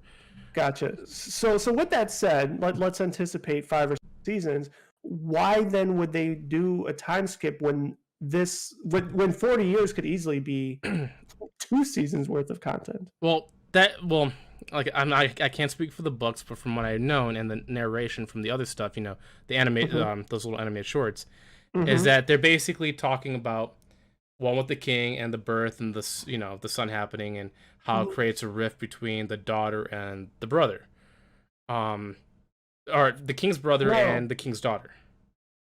Well, there's that. Okay, well, like you probably know more than I, but like I thought the rift more is going to be the daughter versus his sister, because his sister got snuffed when their father named the son the king and not her. So now all of a sudden there's a girl on the throne. Now she's going to be very vitriol again. See, I don't know if I want to talk about this because I'll spoil the whole thing. But but they're basically trying to give you an idea of a rift. Yeah. But really, there's another rift coming apart. Okay. Like that. So that's why if you look at, I'm not going to go too far into the future. Yeah, but that's why in episode 1, when you see the king's hand, the High Towers sends the daughter to the king's chamber purposely to seduce him. Of course, yeah. I don't think it was seduced. Well, I know what's gonna happen, and I want like I said, the first 3 episodes are setting up the conflict to come. But there's gonna be rifts. There's gonna be people that you think are enemies that actually turn out to be really close, and people that you think are close are gonna be like the worst of enemies. Like, there's a character right now in the show that you'll see here. I'm not sure if you guys want me to say her name, but she's gonna make Cersei look like an angel. Like one thing that, like, to your point, right? Like they're setting the table up a certain way, and then everything, where maybe not everything is where, and that's exactly how I felt like every meeting that they've had, like the King's Chamber meetings and stuff, where they put the little ball in the little thing, and like, let's start having a meeting. I swear, it feels like everybody in that room, with the exception of the king, is just straight up shifty-eyed as fuck. And I don't know if that's because I'm so conditioned of Game of Thrones. You know what I'm saying? But like every time that those scenes were going, I'm like, this motherfucker on something, this motherfucker on something. That one's definitely. So it's like, yeah, I'm just waiting for the whole thing to be shit. I looked at these guys, I'm like, how did these guys become actors? Because they're all ugly. No offense. Even, it was just, in my opinion, we all have a chance. Yeah. But then it's like my wife's like, we're watching, and the young daughter is like, she's my wife goes like, she's ugly. So, but I was thinking like, this girl actually is like really good. I actually kind of liked the way her personality was, and I actually enjoyed it. I actually thought she did a good job. You're talking about the one that's going to be queen? Yes. Oh, okay. I want you to see the time jump because her characteristics now changed drastically. Well, to me, I just enjoyed it. I don't know. I'm still like, I didn't read. So this is something that's cool that we can maybe talk about them later on. But I never knew I don't know anything about the story. Like I don't know how me and my wife were talking like how prequel is this? Like how far in the past? This is 200. This is about 172 years. 172. I was gonna say 162. They say it right in the beginning. This is we'll say, Josh, 172 years before Daenerys Targaryen is born. Oh wow! So that'd be 200 years before the end of season 8. Which actually, to me, is also surprising because when they first announced this prequel, I thought it was gonna be like thousands of years. Oh, you're probably thinking about Aegon's conquest, though. To the downfall of Valyria. Whatever. Yeah. But that's Aegon's conquest, which I love that they said in episode 1 of House of Dragons is Aegon's dream. Like they were talking about the Targaryens having their prophecies, how one saw the fall of Valyria, and then Aegon's conquest going to Westfall or Westeros. Westeros. I'm thinking of World of Warcraft. Yeah, I'm sorry. Westeros. And then he did that before too. And then he sees the coming apocalypse with, the Song of Ice and Fire. Yeah. No, I loved all those. I don't know if this was another one you caught, or at least I felt like I caught when everybody was pledging their allegiance to the Queen. When they got to House Baratheon and House Stark, they also too look very shifty-eyed. Like, God, like we got to do this shit because they're the ones that start the Mad King War, right? If memory serves me correct. No, their grandsons do. Rickon. Well, I'm sorry, not the ones in the show, but the families. Oh yeah. Robert's Rebellion, which is the Baratheon Rebellion. Exactly. Yeah. But even though they started the rebellion, still they still probably hate each other even now, the families. Yeah. Oh, there's definitely the show. Like I said, this show focused more on political agendas because there's relationships, what they can get, and all this stuff. Like for example, the King's Hand. Without spoiling too much, I love how this guy's portrayed as the friend, but he's been secretly sabotaging him the whole entire time. Like, even in episode 1, you can see where the sabotaging happens. Yeah, I mean, the dots aren't connected, but I'll dot with no line, So, yeah, we'll wait and see. It's fun to talk about. I know you know more. Too much, but yeah, there's the other thing I was thinking about too is talking about the daughter and Daemon was, and you probably already know this, but I was thinking oh, are we already gonna get in episode 1? Like what the fuck? I'm sorry, can you say that one part again because it cut out? What? Oh, so they had that scene with the princess and Daemon, and I was like, oh my god, are we gonna get the incest thing? Because the Targaryens are known to be. I can't talk about it. So that's what I'm saying. We could talk a lot about this, but I know and that's why it's we can't talk about it. It's I'm biting my tongue here because it's things you can already like you said, it's a well-known fact. It's inevitable, yeah. Well, it happens. Yeah, I know. Shut up. But yeah, that was my one negative about House of Dragon. I'm loving Badger's face right now. He's just I'm confused as hell right now. I don't even know what. I mean, I kind of know what I remember from Game of Thrones, and even Game of Thrones, that confused me a little bit. But it's still you guys got me what's gonna happen next? Oh, we're super nerds on here. Yeah. It's well, I mean, I'm still on the same wavelength. I don't know. Josh does know more. Obviously, you could do a quick Google search and you can learn stuff pretty quickly. I'm staying away from it. I like it better when I don't know. So even though I do know, I'm looking forward to what I already know. That's cool. That's good. The way the story is set up, I'm like, oh, dude, when this happens, it's gonna be amazing. Yeah, I saw the trailer maybe once, and that's it. Before this, I knew they were gonna make the prequel, and I saw the trailer once. I was excited that they're gonna make it.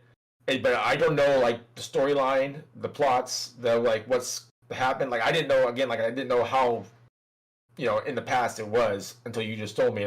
We actually thought that it was Stark's mother who's gonna make a bastard son and whatever. We thought it was that kind of Oh no, before, no. not generations before. If you go back and watch it, it's really like the not even 5 minutes right after the introduction scene with the prologue. That's when they show the little wording, like almost like Star Wars. It's like, and then it says like this takes place. Like there's no gray area. They're like, this is exactly when it takes place, and I like that. I like that a lot. So. It basically catches you up, so you don't have to watch Game of Thrones. Like it gives you like a good fill-in. Yeah. The one thing I am looking forward to that is, I'm not even sure if it's in the story of Fire and Blood, but Melisandre, or I think I'm saying her name right, from Game of Thrones, the Red Priest that brought Jon Snow back. Mm-hmm. She's 200 years old in Game of Thrones. So during House of Dragons, she might be 20 or 40 years old, depending on whenever they show her. I'm hoping that she makes an appearance in the show. That'd be cool. Like you kind of see like her starting to like oh god, what was her god's name? I'm gonna call it the fire god. Yeah, I think it was like the fire god or whatever. But something like that. But I'm really looking forward to seeing like more of the magic part, because there is a lot of like from Aegon's conquest to this part, there is a lot of magic because the children of the forest aren't all wiped out yet. Okay, that's good. So, for example, like when you see in King's Landing, you see the face tree there. Yes, and I thought that was more of a homage to the regular show, just to give you a sense of environment. Well, I didn't read into it as the children are still out there and alive. I just read it as, I know exactly where they are in relation to Game of Thrones. Well, it is for the environment, but it's also for the story, because magic hasn't been fully depleted yet. I think it didn't have the sad face neither. Now that right. Yeah, and also when they went over King's Landing, I love how they showed a still being established town. Like obviously when we see Game of Thrones, it's fully fleshed out, walls everywhere, there's a harbor. In House of Dragons, it's still being built and expanded upon, and I loved how they show the difference. And then even with the chairs, with the multiple swords everywhere, and how the swords are so sharp where the king even cuts himself when he sits down. Like I love seeing that. And then obviously after Robert's Rebellion, they changed everything because he didn't like the way certain things were, so he filed things down. He got rid of the dragon skulls and everything. So it's like it's cool seeing like the set changes and how things are being built upon and how they change in the future. I think that's amazing. I think they did a fantastic visually on creating the show so far. Oh yeah, I concur 100% with that. I mean, it adds on to how, in my opinion, how amazing the episode was. Like from beginning to end, like it was a complete. Like it was only an hour runtime, if memory serves me correctly. Yeah, it was only an hour. A little bit over. I don't know if it went over, but it was about an hour, I will say. Like, am I wrong? Did I feel like it lasted like 90 minutes or long? It felt like it was a very long episode, but it wasn't that long. It was a very long episode. But it wasn't. That's why it was so amazing. I'm gonna have to get out of here soon, guys. Okay. Well, we only have one more. We only have one more topic left, so we could probably wrap this up very soon if you want. Yeah, we can make it brief. Okay. Yeah. It's I haven't had dinner yet, and it's 8 o'clock over here. I know it's 10 o'clock. Yeah, but I had dinner at like 6:30. Okay? I know. I'm messing with you. I definitely can make my 2 cents on this topic very quick. So. Well, this one I'm actually interested in. So, Lord of the Rings, The Rings of Power, has been officially announced that it was a $1 billion project. And $1 billion for a TV show is very expensive. Game of Thrones, for seasons, only average like $100-something million. This is a $1 billion show production. And Amazon has stated that depending on how the show does, will either shape the streaming service going forward, or they might have to relook a bunch of things. And I'm curious, and I'm a Lord of the Rings fan, so I want this to succeed. But for $1 billion, if this is a flop, I don't know how they would make any more Lord of the Rings films after that. To me, it's. I want to watch it, and I'm going to watch it. But like in my gut, I'm not going to like it. That's how I feel in my gut. Like I enjoyed The Hobbit, I enjoyed the Lord of the Rings, the original. Those were great to me. This now is kind of like, it felt like more like Amazon is trying to continue that road, and it's like I don't see it happening. Like I just see it like it's already finished. Like why are you trying to attempt and spend that kind of money on trying to attempt? It's funny that you say this because I'm actually going to disagree with you. Only because Tolkien's universe for the whole Lord of the Rings things expands much, much further. And, like, we still haven't touched on Sauron's rise to power. Like, we obviously see bits and pieces in Lord of the Rings, with the little flashbacks, but there's still much more that wasn't touched, like, was shown. And with these Rings of Power, they're going to go into that story. And, there's been games like Shadow of Mordor, Shadow of War that goes deep into that. And, I've seen other Amazon shows. They aren't willing. They're not willing to shy away from dark and gory stories, which I think that Lord of the Rings is going to go to. It's going to be very dark with Sauron. They're going to focus on him, and they're going to focus on the elves and the hobbits and the humans coming together, and then obviously the humans eventually causing their colliding, with their race. Who are you waving at? Nobody. Me. Yeah, I'm waving at Badger. But hey, high five, ready? Wait, how do we do this? Right here, this way. This way. There you go. No, you're right. We'll just do both ways. Josh. I have to go up because you guys are above me. No, you're only supposed to go one way. He's only supposed to go one way. I have to do both ways. For me, you guys are both above me, so I got to go. That didn't look right, Steve. That looks like, do you have a woman underneath there or something? But yeah, I'm really looking forward to the show because so far Amazon hasn't disappointed me yet. And plus, I'm a fan of Lord of the Rings. I'd love to see, more movies, spin-offs, and potential stuff in the past. So I'm hoping. I hope it blows my mind. I really do. I really hope it blows my mind. To me, it's like I love the characters, but the people who played the characters. But the one thing that just makes me like $1 billion. There has to be some kind of phenomenal like I think set it's just pieces. graphics. I think it's just CGI. A lot of it is going to be because think about it. Even with the previous Lord of the Rings, they had to spend that kind of money. They not $1 billion. I think the most was like 200 million. Maybe even that sounds like a lot of money. Yeah, like this is a very big budget for anything, even movies. Like Disney doesn't even spend that much money on their stuff. Like the highest one was Avengers Endgame, and that was 200 million. I haven't seen the second trailer yet, but the first trailer, me and my friend Rev were talking about it. Investment. That trailer did not look like they spent $1 billion. I've seen the trailers too, and it doesn't look like it either. That's the weird part. It doesn't. See, yeah. So to mirror Badger's assessment, me too. Like I don't have a subscription, but I would want to watch it. Hey, it might actually make me buy one just to watch it. I'm not the Lord of the Rings super fan, so if it sucks because of certain things, that's probably not going to break my heart. I'm just looking and going to grade it on what it is, and that's that. To your point, Josh, I know they want to expand that universe kind of similar to how the Marvel DC is doing it. And I know, if I may segue even back a little bit to Game of Thrones, I know Game of Thrones wants to do that. They want to turn it into this massive universe and capitalize on that IP. And I'm ready to eat it all up. That's all I'm saying. So it says here the Lord of the Rings. Well, it said the Fellowship of the Rings caught 93 million. See, that's a tenth, not even a tenth of this budget. Yeah, but that was the first one. But look how awesome that one looked for its time. But it still looks awesome to this day. It still looks awesome. Yeah, exactly. I don't think it needed as much CGI as the other two.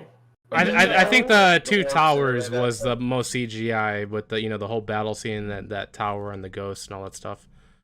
But I think a lot of that CGI was, and I'm no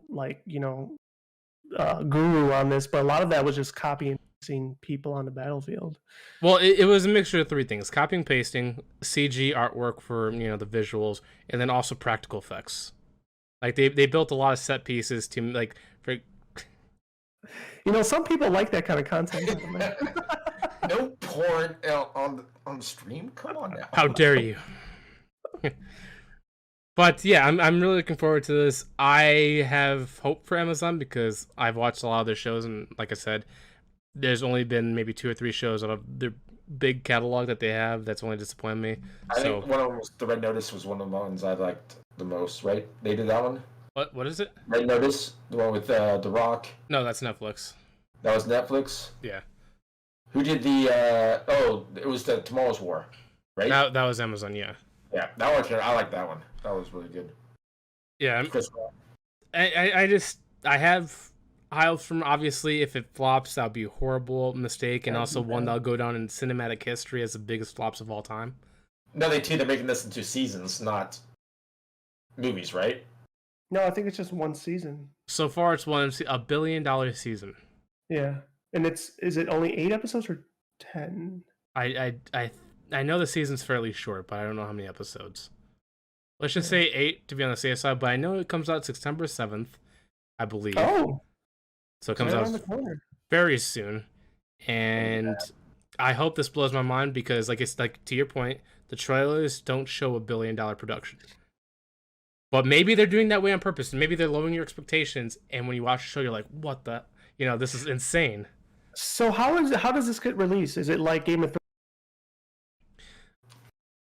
I don't know what you just said, but I'm assuming it's going to be a weekly basis. Most people don't do like Netflix where it's just all in one go.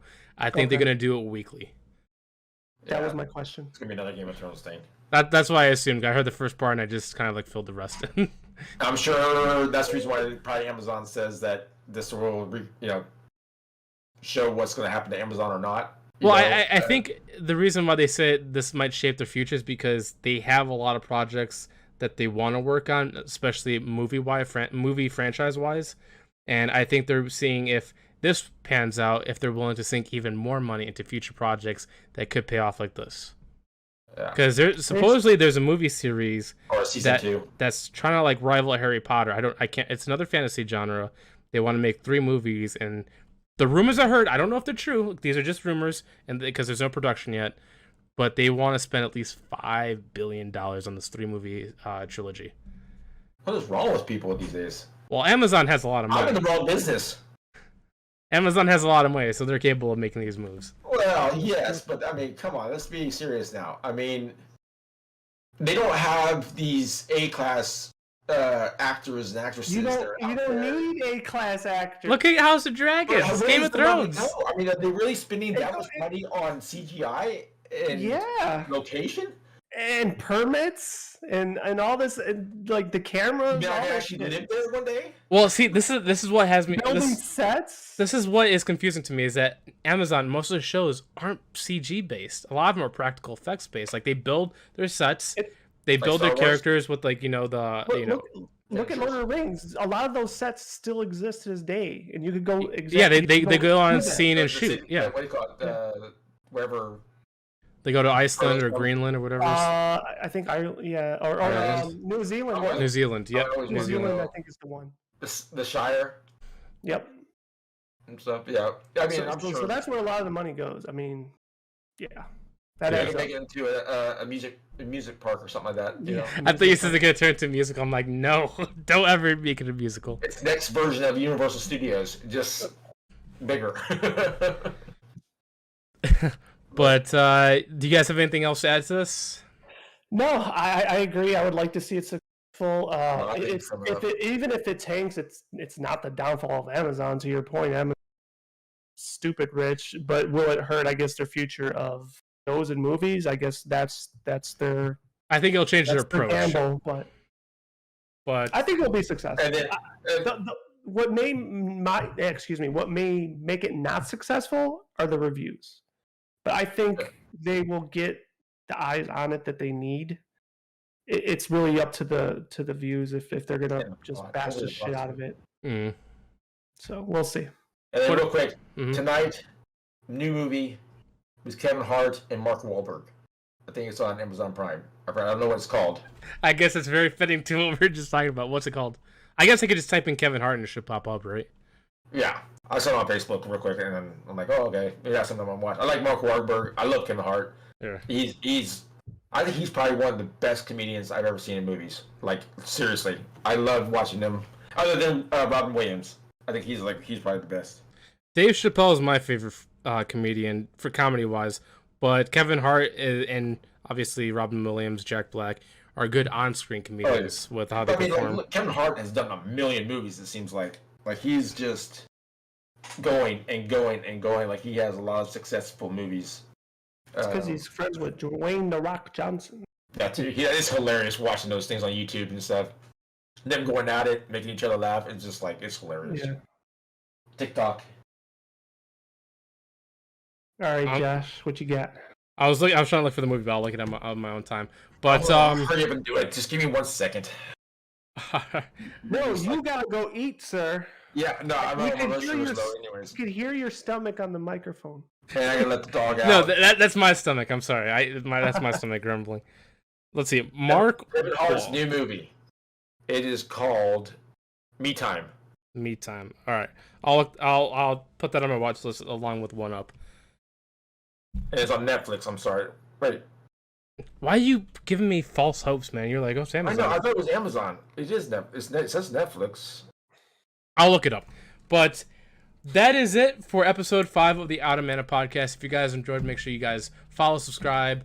Also, make sure you follow us on social media to keep up with future updates. Thank you, Matt. Well, I guess TheBadgerStory for coming on and being here with us today. It was a pleasure to have you. We will be. I'm not even gonna look at the date because I'm gonna have to look at a calendar. But the next episode should be Friday, usual time. If not, like I said, follow us on social media. It'll be kept updated. But thank you guys so much for watching, and we'll catch you guys on the next one. Peace. Peace.